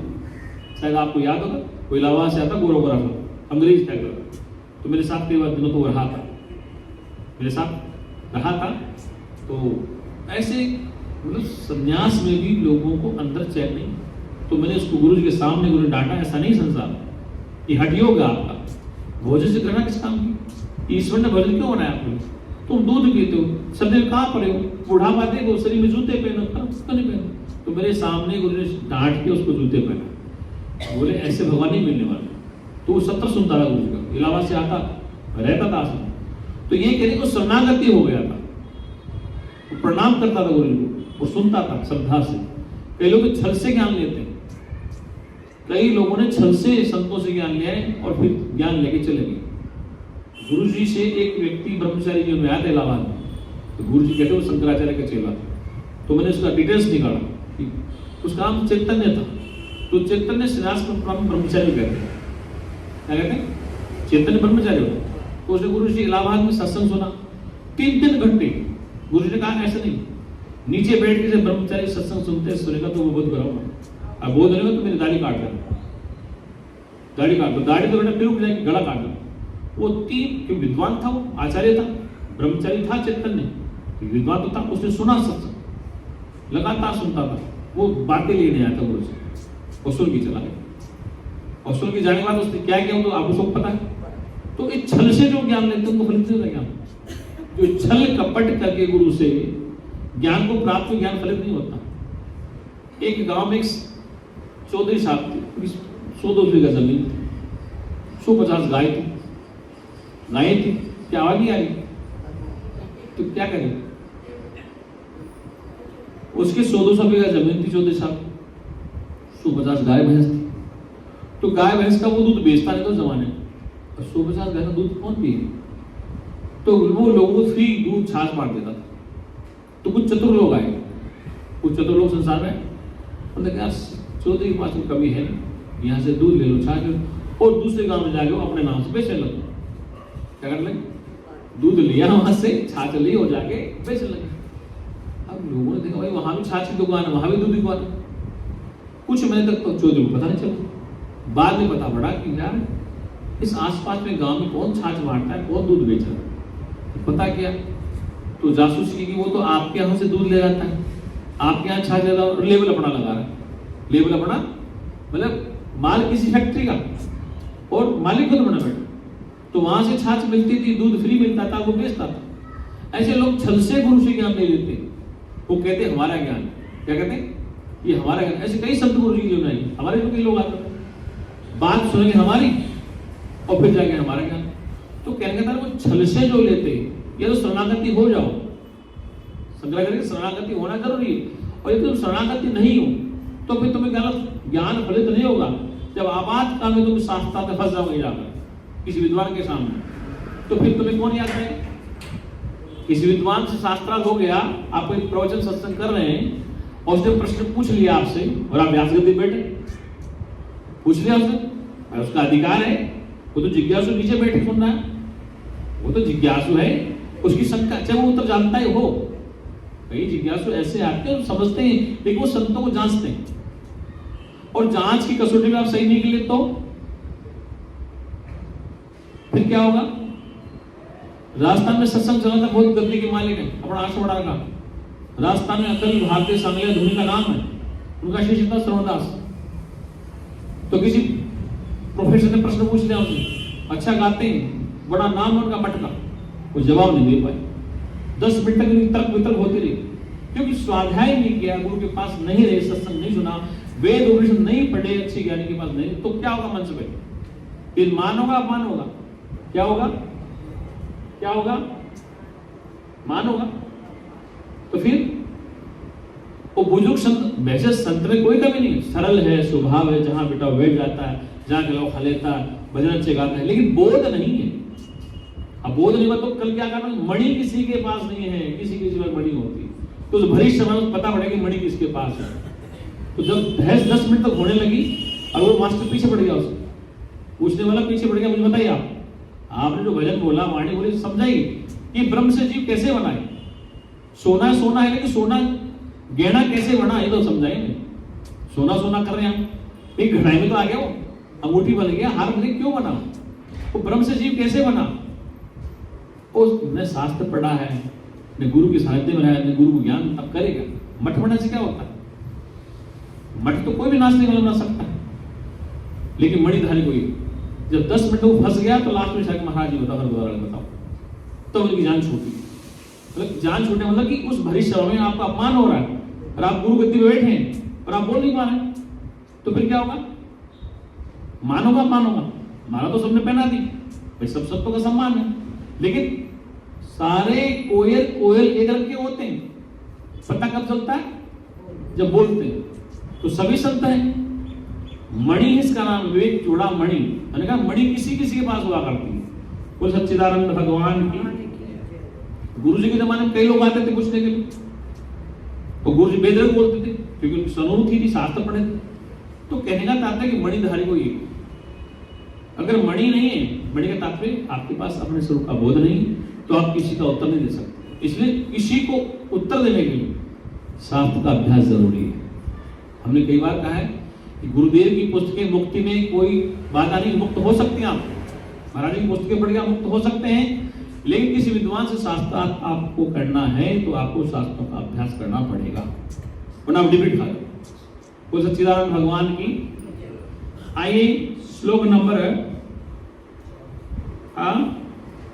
41 चल रहा था। हाँ, ऐसा कहता हुआ अपने श्रम का जो शरण में आया हुआ है, वह संसार की दाव में टप रहा है, ऐसी दृष्टि से जिसने करुणा बस रही हो, देखकर महान गुरु स्वतः प्रवचित सहज भय से रक्षा प्रदान करेंगे। अब यहाँ दो चीज, जब बच्चे को भूख लगे, दृष्टांत गुरु शिष्य का दे रहा हूं, माँ बच्चे को जब भूख लगे ना, तो भूख जैसे वो माँ के पास बिलवा जाता है, तो माँ करुणा में हो जाती है, उसके स्तन में ऑटोमेटिक दूध आ जाता है कि मेरा बच्चा भूखा। ऐसे ही गुरु के पास जब शिष्य आता है तो गुरु समझ जाता है कि वास्तव में जिज्ञासु है। तो जैसे माँ का स्तन में दूध नहीं रुकता बच्चे, ऐसे गुरु अपनी वाणी को रोक नहीं पाते, वो बताएगा। अगला ये श्लोक नंबर 42, विद्वान सह तस्मै उपसंपत्ति विशेषु मोक्षे यथोक्त कारिणे प्रशांत चित्ताय समानताय तत्वोपदेशम कृपया एवं कुर्यात्। विद्वान गुरु वह उसको साधक को जिसने शरण ले ली है गुरु की, जिसे मोक्ष की पिपासा है, मतलब उसको पिपासा में इच्छा है, प्यास है, मोक्ष की कामना वाला के लिए जो निर्देश का पालन करता है, शांतियुक्त मन वाला, समाधि गुण से युक्त है, नित्य सत्य तत्व संबंधी उपदेश कृपा पूर्वक सचमुच करना चाहिए, देना चाहिए। जो वास्तव में पिपासु है, जो वास्तव में समझना चाहता है, जो वास्तव में जिज्ञासु है, तो वो इस बात को समझना चाहता है, तो उसको कहा है कि गुरु को उपदेश देना चाहिए। फिर बताएंगे, शंकराचार्य कह रहे हैं श्लोक नंबर 43, मां भेष्ट विद्वन तव न अस्ति अपाय संसार सिंधो तरणे उपाय अस्ति येन एव याता यत अस्य पारम तम एव मार्ग दिशाम। कह रहे हैं कि डरो नहीं और प्रतिभाशाली तुम्हारे लिए नहीं है संकट खतरा, संसार के सागर को पार करने में युक्ति साधन है, जिसके द्वारा केवल जाकर यति सन्यासी ग्रहण दूसरे तक वह ही मार्ग पथ तुमको मैं निर्देशित करूंगा, बताऊंगा। गुरु जी कहते हैं उस शिष्य से कि भाई तुम चिंता मत करो, एक विद्वान शिष्य डरो नहीं, तुम्हारे लिए कोई संकट नहीं, तुम्हारा नाश नहीं होगा, संसार सागर को पार करने का उपाय है, मैं तुमको उस पथ का निर्देशन करूंगा जिस पर चलकर ऋषिगण संसार से तर गए।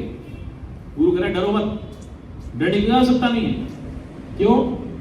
क्योंकि जिस रास्ते से ऋषिगण पार हो गए वो रास्ता मैं जानता हूं और मैं तुझे मुक्त करने में समर्थवान हूं। मैं मुक्त स्वयं हूं और मैं तुझे मुक्त करने में समर्थवान हूं। क्या हूं? इसलिए डरने की आवश्यकता। ये ब्रह्म ज्ञानी के पास शिष्य कभी नहीं डरेगा, क्योंकि वो जानता है कि इसको दुख कहाँ है, इसको पीड़ा क्या है, उसको कष्ट क्या है। तो कहता है कि डरने की जरूरत नहीं है, इस संसार से तुम्हें डरने की कोई आवश्यकता। जिस मार्ग से महापुरुष पार हुए भवसागर से, वो रास्ता मैं जानता हूं, तुझे उस भव से पार में कर दूंगा। क्या कहा? चिंता की कोई बात है नहीं। ये शंकराचार्य कहते हैं।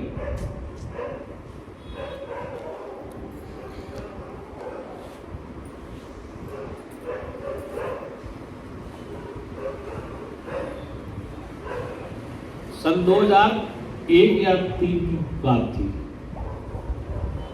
एक की थी, तो मैंने भागवत रख ली हरिद्वार में। तो कथा को सुनने वाले कौन थे?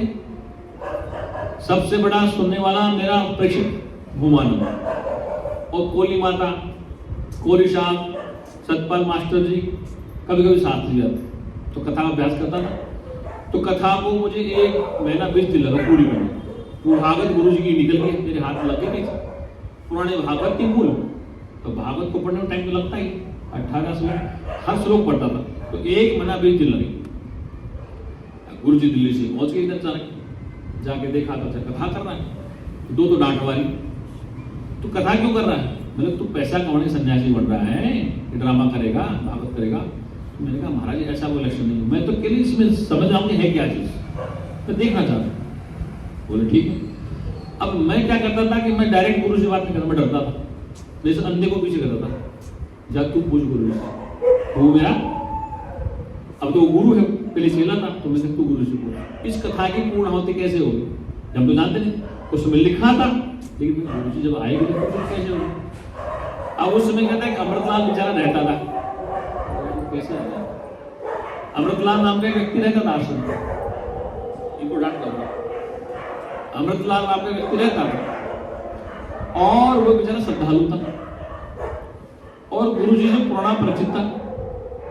जब गुरु जी पुस्ता में रहते थे ना यहाँ जब, तब वो जाता था उनके पास। तो अमृतलाल था, तो मैंने वो मन को जाओ गुरु जी के पास जाओ, ये बताओ कि भागवत हमारी कल पूर्ण हो जाएगी, क्या करना, जैसा भागवत में लिखा वैसा करना पड़ेगा। तो गुरु जी ने पूछा तो भागवत में क्या लिखा? तो ये लिखा है पूर्णादि के बाद ये हवन होना चाहिए, भंडारा होना चाहिए, वो होना चाहिए। तो मैंने कहा महाराज हमारे पास तो भंडारा होना है। वो महाराज ने कहा जाकर, मैंने नहीं किया, मैंने तो उसको आगे कर दिया। ये हमारा पैरोकार वकील है, तू जावा। मैं डरता था तो मैं कहा अब वो लाडला इसलिए था, अंधा था, कृपा करते तो बोल देता था वो कहते एक 8 किलो अंधे तो नहीं पता वो जाके बोला महाराज कैसे क्या करना इसकी, तो उन्हें बताया ऐसा ना। तो ठीक है, फिर सुबह वो लाई। अब पैसा था नहीं, गुरु टक्का दिए नहीं, अमृत लालो ना मैं दे दूंगा पैसा, हवन करने का प्रसाद का मैं दे दूंगा। वो चलो उस जमाने 100 50 रुपये बहुत थे, 100-200 रुपये खर्च कर दिए, कोई गरीब आदमी प्रसाद ले हवन करो। और जब जाके हवन करने के बाद थोड़ा मैं महाराज के पास गया, तो अब क्या करना पड़ेगा, एक माला बनाई, आरती करी। तो वो माला बनाई तो गुरु जी के पास चलती, अंधा था, मैं था, और वहाँ पर 2 आदमी 3 आदमी और थे शायद। तो कमलेश माता थी बरेली वाली, उसकी भतीजी थी, वो क्या नाम श्रद्धा नाम की, एक वो था बाल संत। अंधा इधर खड़ा है, मैं खड़ा,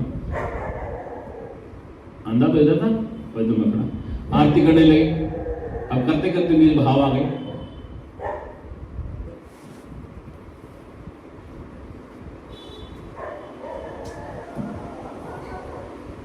अगला श्लोक है 44। अस्ति उपाय महान कश्चिद संसार भयानासन तेन चित्वा वामोदि परमानंद उपासत। ये गुरु कह रहे हैं, हाँ एक महान उपाय है जिसके द्वारा संसार भय का नाश हो जाता है और तुम उसके द्वारा संसार सागर पार करके परमानंद को प्राप्त हो जाएंगे। ये कौन कह रहे हैं? गुरु कह रहे हैं। तो कहने का तात्पर्य है कि कितनी अनुभूति है। महापुरुषों को कहा कि रास्ता है कि गुरु के हृदय से प्रवाहित प्रेम की बाढ़ में पुनः आश्वासन की ध्वनि सुनाई देती है। ये उपचार मनोवैज्ञानिक है, मतलब आश्वासन, विश्वास कि मैं तुझे पार कर दूंगा। जिस किसी ने आपने वादा किया कि मैं आपको 100 रुपए दे दूंगा, वादा पक्का कर दिया, तो विश्वास, तो उसने आत्मविश्वास से गुरु ने कहा कि मैं तुझे घर से पार कर दूंगा। जैसे भाव हो जाते समझ लिया भगवान उधर भी तो वो जो बीच का भाव हुआ वो क्या नहीं, भगवान उधर भी है, भगवान उधर भी है, लेकिन भाव तो अंतःकरण से होता ना। तो ये अब गुरु का भी अंतःकरण है, शिष्य का भी अंतःकरण है, सारा के अंतःकरण करते हैं। भाई भावना में आना, भाव में बहना, ये क्या है? ये ब्रह्म तो विकार नहीं, ये तो मन का विकार है। तो वो भी अंतःकरण में करेगा।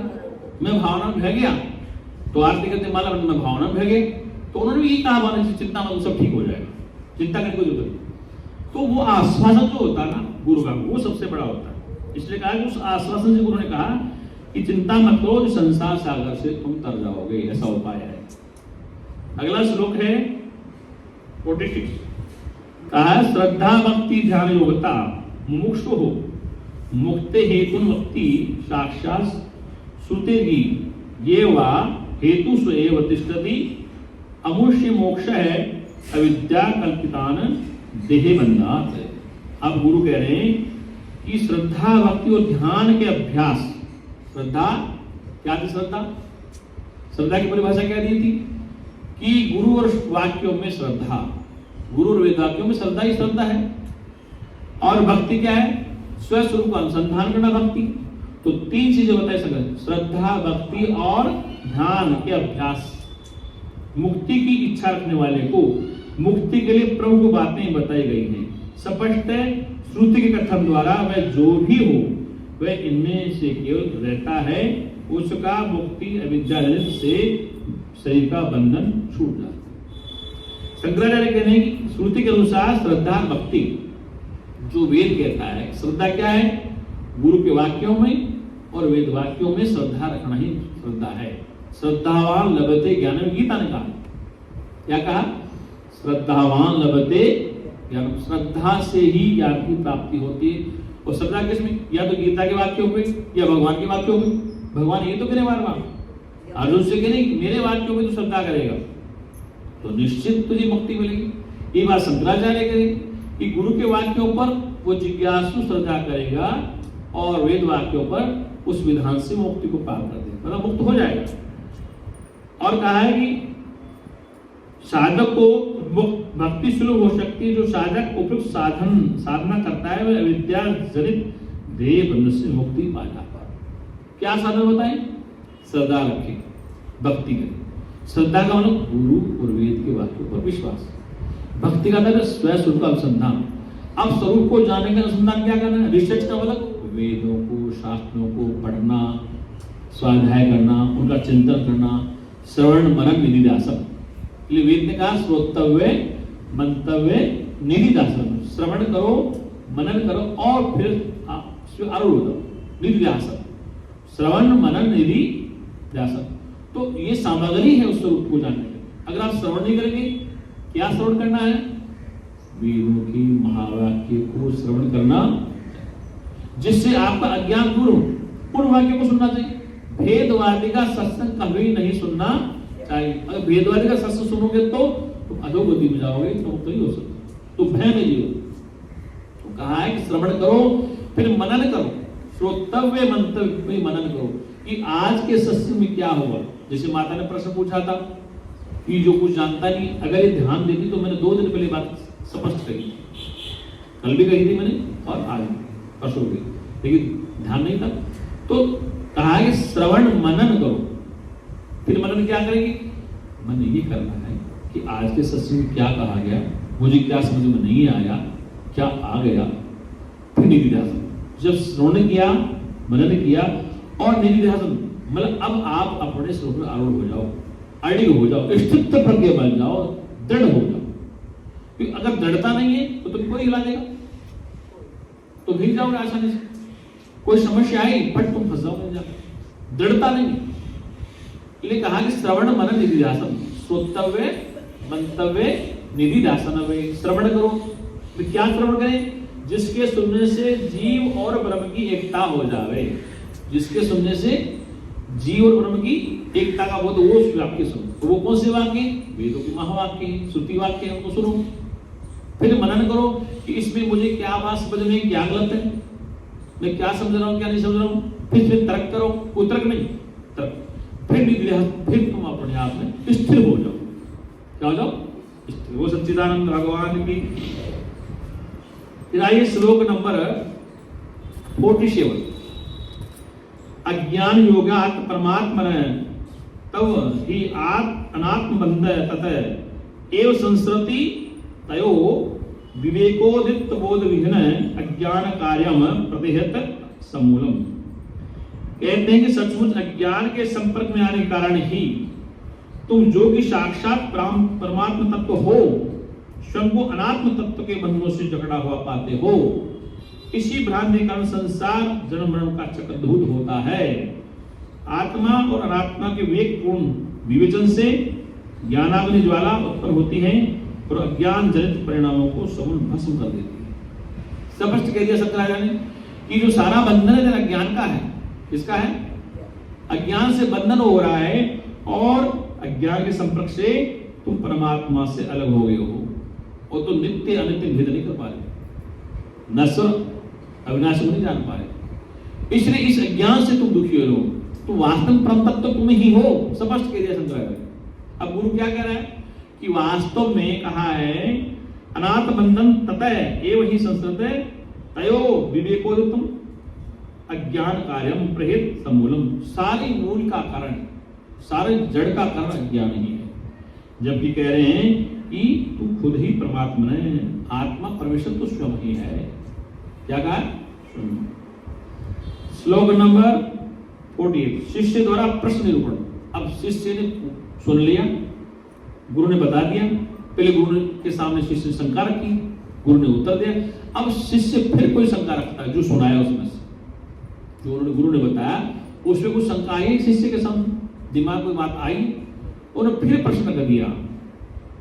क्या है? कृपया सुत्राव स्वामिन प्रश्न एम प्रियते मया यदुत्तरम अहम श्रुत्वा कर्तास्याम भवमुखात् कृपा कर सुनामे।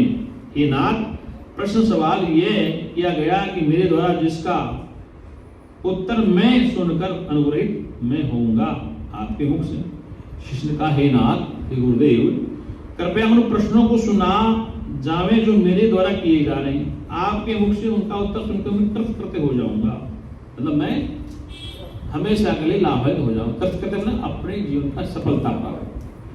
आचार्य शंकर जब साहित्य लिखते थे तब जीव में एकता का भाव समझाते थे दार्शनिक रूप से।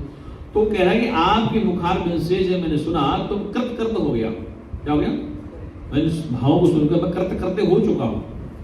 फिर आगे कहा है कि प्रश्न फिर करा, मैं कृत कृत्य होऊंगा लेकिन कुछ शंकाएं हैं मेरी। फिर शिष्य ने कहा, क्या कहा है? को नाम बंधन कथ एव आगत कथम प्रतिष्ठा अस्य कथम विमोक्ष है, कह क्या है असो अनात्मा परम आत्मा, कह तयो विवेक है, कथम उच्चार बंधन किसे कहते? अब प्रश्न चालू कर दिया कि मैं आपकी बातें सब सुन रहा हूं लेकिन मेरी खोपड़ी नहीं काम है। बंधन किसे कहते? को नाम बंधन, कि बंधन का नाम क्या है, बंधन क्या चीज? दूसरा प्रश्न है अज्ञान भ्रम और अज्ञान का समग्र बंधन क्या है, किसे कहते हैं, वह अस्तित्व में कैसे आया, कि बंधन क्या है और कैसे हुआ, वो अस्तित्व में कैसे आया, बंधन की उत्पत्ति कैसे हुई। प्रश्न ये है कि बंधन क्या है और कहा है किसे कहते हैं, फिर कहा है वह अस्तित्व में कैसे आया, वह अस्तित्व में कैसे आया बंधन, और उसका ये अस्तित्व बना कैसे रहता है, बंधन बना कैसे रहता है, कैसे हुआ, क्या है, सारी बातें बताओ। उससे पूरी तरह मुक्ति कैसे पाई जा सकती है, उस बंधन से मुक्ति संपूर्ण कैसे पाई जा सकती है, अनात्मा क्या है, परम आत्मा कौन है, आत्मा अनात्मा में की पद्धति क्या है, कृपया ये सब मुझे समझाइए। सारे प्रश्न रख दिए, एक ही श्लोक में शिष्य ने सारे प्रश्नों को खड़ा कर दिया। गुरु के सामने कहा कि बंधन क्या है, कैसे हुआ, इसकी स्थिति कैसे उत्पत्ति हुई और स्थिर कैसे रहता है, इसका उपाय क्या है, सारे प्रश्न एक श्लोक में रख दिए। अब यहां बताया शिष्य प्रशंसा, ऐसा कोई शिष्य प्रश्न पूछ ले गुरु से तो गुरु समझता है कि बड़ा तार्किक है, अच्छे प्रश्न पूछता है। अब शिष्य की फिर गुरु प्रशंसा भी करेगा कि को नाम बंधन, को नाम बंधन। तो शिष्य कह रहा है कि हे गुरुदेव, बंधन क्या चीज है, क्यों हुआ, को नाम बंधन, कथम में कैसे हुआ, क्यों हुआ, कब तक रहेगा, इसका विस्तार से विवरण करो। तो ऐसे प्रश्न जब गुरु ने शिष्य सुने तो गुरु उसकी प्रशंसा कर रहा है, किसकी, शिष्य से कह रहा है धन्य असि करते करते असि पवित्रम ते कुलम त्वया इच्छति अविद्या बंधन मुक्तया मुक्त ब्रह्मी भवति। गुरु कह रहा है बहुत धन्य तेरा सौभाग्य कि तुम धन्य हो क्योंकि तुम अज्ञान के बंधन से मुक्त होकर और ब्रह्म को पाने की इच्छा रखते, तुम धन्य हो।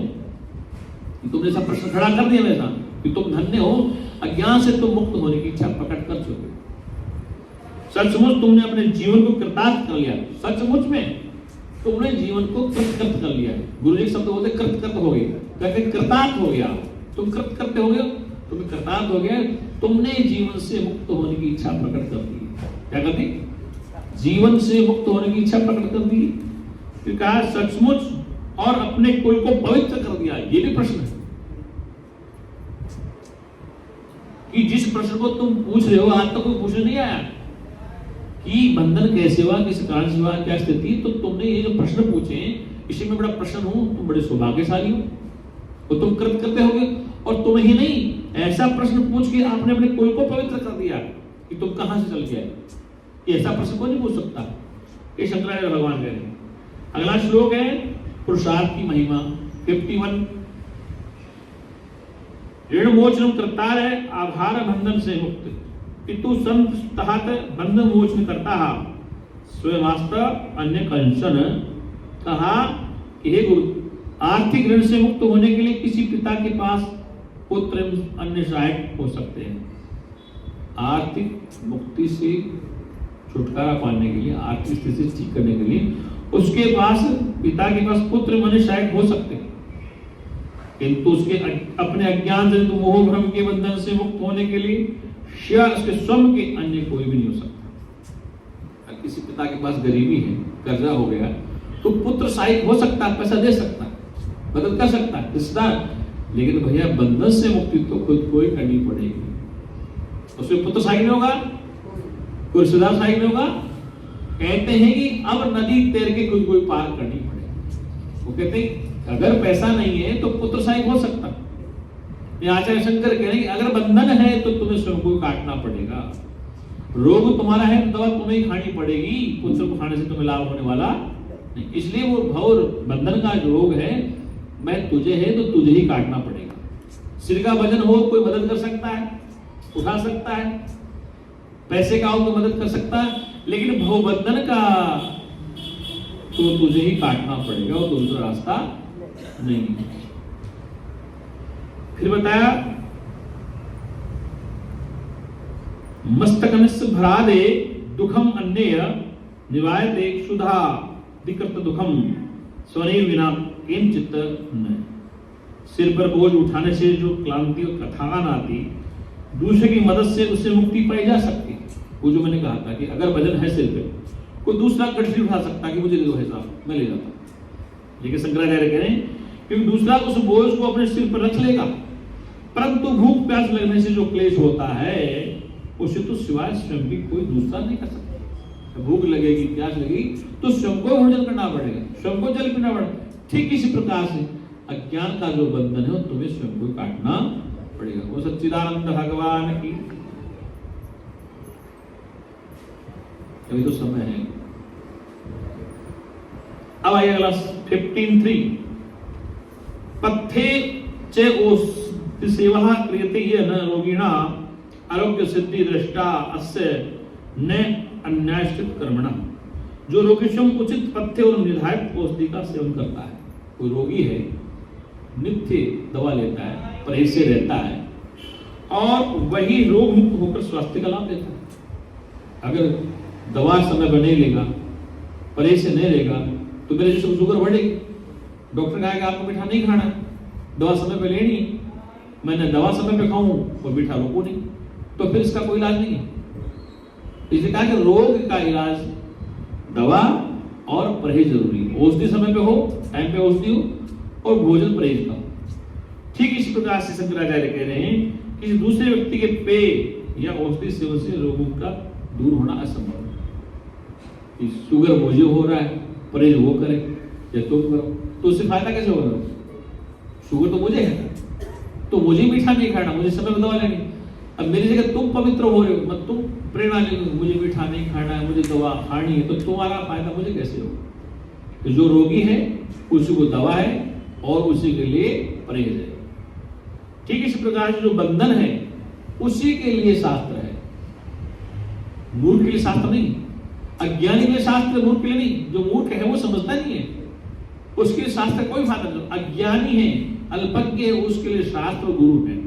जो मूर्ख है उसके लिए न गुरु है न शास्त्र, वो कुछ नहीं कर सकता, उसकी रुचि नहीं है न शास्त्र में न गुरु में।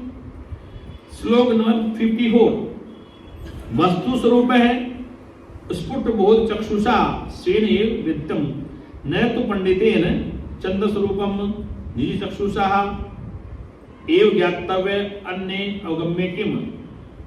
कहते हैं शंकराचार्य भगवान कि भाई देखो, किसी भी वस्तु का यथार्थ ज्ञान तभी संभव है जबकि व्यक्ति स्वयं अपनी समझ की आंखों से उसे देख परखे, अपनी आंखों से देखे और परखे, तभी वस्तु का ज्ञान। किस जगह सांप आया है तो आपने सुन लिया, देखा नहीं, तो भय तो हो गया, सांप है ना, तो लेकिन जब तक स्पष्ट दिखाई नहीं देगा तब तक तसल्ली नहीं। और फिर सांप निकल गया तब चैन आएगा। वो है भी दिखाई दे रहा है, रात पर घर में है तो तुम सो नहीं पाओ, जब वो निकल गया। लेकिन आपके सामने कोई सपेरा पकड़ ले जाए या आप बाहर निकाल दें या मरवा दें तो आपको शांति नहीं। तो यही कह रहे शंकराचार्य कि भाई किसी भी वस्तु का यथार्थ ज्ञान तभी संभव है जबकि व्यक्ति स्वयं अपनी समझ की आंखों से उससे देख ले, परख ले। स्वयं की ज्ञान रूपी आंखों से, पश्यन्ति ज्ञान चक्षु से, गीता भगवान ने कहा कि तू मुझे नहीं देख पा रहा, तू मुझे देहधारी समझ रहा है, ये शरीर वाला नहीं, तू मुझे देखना चाहता, पश्यन्ति ज्ञान चक्षुषा है, तू ज्ञान रूपी नेत्रों के द्वारा ही मुझे देख सकता है, वो कोई रास्ता नहीं। इसने कहा कि परखना है, देखना तो स्वयं को देखना पड़ेगा, परख मानी समझ। फिर आगे कहा है श्रवण उसका प्रत्यक्ष अनुभव प्राप्त करें, स्वयं अप्रोक्षानुभूति। ये ग्रंथ और शंकराचार्य का वो फिर आपको पढ़ाएंगे। अप्रोक्षानुभूति, अप्रोक्ष मतलब अपने स्वयं की होने की खबर। तो अप्रोक्षानुभूति स्वयं को ज्ञान हो जाए तो उससे चैन मिलेगा। पंडितों के द्वारा दिए गए विवरण से ज्ञान नहीं होता। जैसे चंद्रमा के सौंदर्य का आनंद अपनी आंखों से देखने से लिया जाता है। चांद उगा है तो उसके सौंदर्य का आनंद आप अपनी आंखों से ले सकते हैं, कोई और देखे तो नहीं आएगा। उसकी शीतलता आपकी आंखों में डायरेक्ट आनी चाहिए तो ही आपको चैन मिलेगा।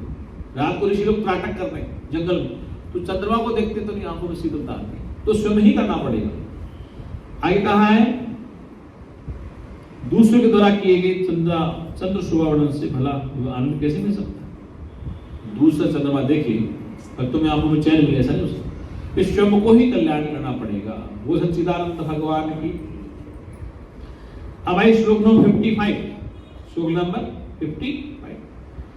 अविद्या काम कर्मणादि साबंधनम विमोचितम कैसे अनुक्ता है विना आत्मानम कल्प कोशिते अपि ही।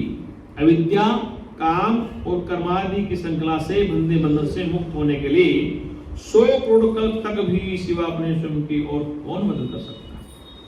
100 करोड़ कल्प, एक कल्प में 100 करोड़ कल्प है। अविद्या से मुक्ति कैसे हो सकती है, इसका रास्ता स्वयं को तय करना है। अविद्या से और काम और कर्मादि की श्रृंखला से बंधन से मुक्त होने के लिए 100 करोड़ कल्प आप कर्म के द्वारा अविद्या की निवृत्ति नहीं कर। 100 करोड़ जन्म ले लो तो भी कर्म से अविद्या की निवृत्ति नहीं होने वाली। शंकराचार्य कर्म के द्वारा अविद्या की निवृत्ति नहीं होगी, चाहे तुम 100 करोड़ जन्म ले लो तो भी अविद्या की निवृत्ति नहीं हो सकती कर्म से। ये स्पष्ट कहा। कहने का तात्पर्य कर्म के द्वारा परमात्मा की प्राप्ति सिद्धि नहीं है और कर्म से अविद्या दूर नहीं होगी। इस बात को स्पष्ट काट के दिया शंकराचार्य ने।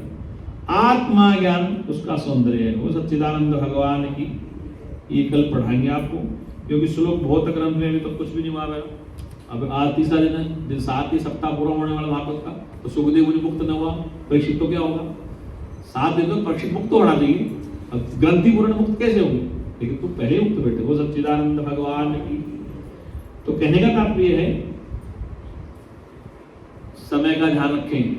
ग्रंथ पूरा नहीं होगा, ग्रंथ पूरा नहीं होगा तुम्हें सबको नर्क भेजा जाएगा, क्योंकि आज फिक्स समय पे आ गया था। 2 घंटा सुनना पड़ेगा, तुम्हारे करना पड़ेगा। ये नहीं कि तुम 1:30 बजे आ गए आज। मैं परसों थोड़ा लेट हो गया था, कल हो गया था, आज मैं राइट टाइम पहले पहुंच, सबसे पहले पहुंच गया था। मेरे पहले कोई नहीं आता, तो 2 घंटा देरी सुनो तो ये ग्रंथ पूरा हो जाएगा। तो ग्रंथ की पूर्ण हो तो फिर बाद में बताएंगे आपको कि सुबह करेंगे शाम को। समय देख लेंगे, सर रविवार है, कौन आए मुझे नहीं पता कौन सा है, किस टाइप पे आएगा है। हाँ जो भी आए, तो आप समय का विस्तार है। हाथ जोड़ी विद्वत बोली। सर्वे भवन्तु सुखिनः, सर्वे सन्तु निरामयाः, सर्वे भद्राणि पश्यन्तु, मा कश्चित् दुःखभाग् भवेत्। हे परमपिता परमात्मा, सब सुखी हूँ, दुखों से आजाद हूँ, यही हमारी सद्भावना।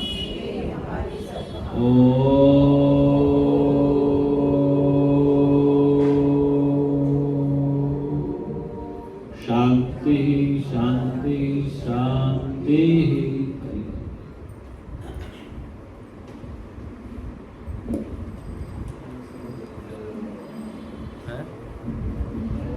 हो गया प्रसाद प्रसाद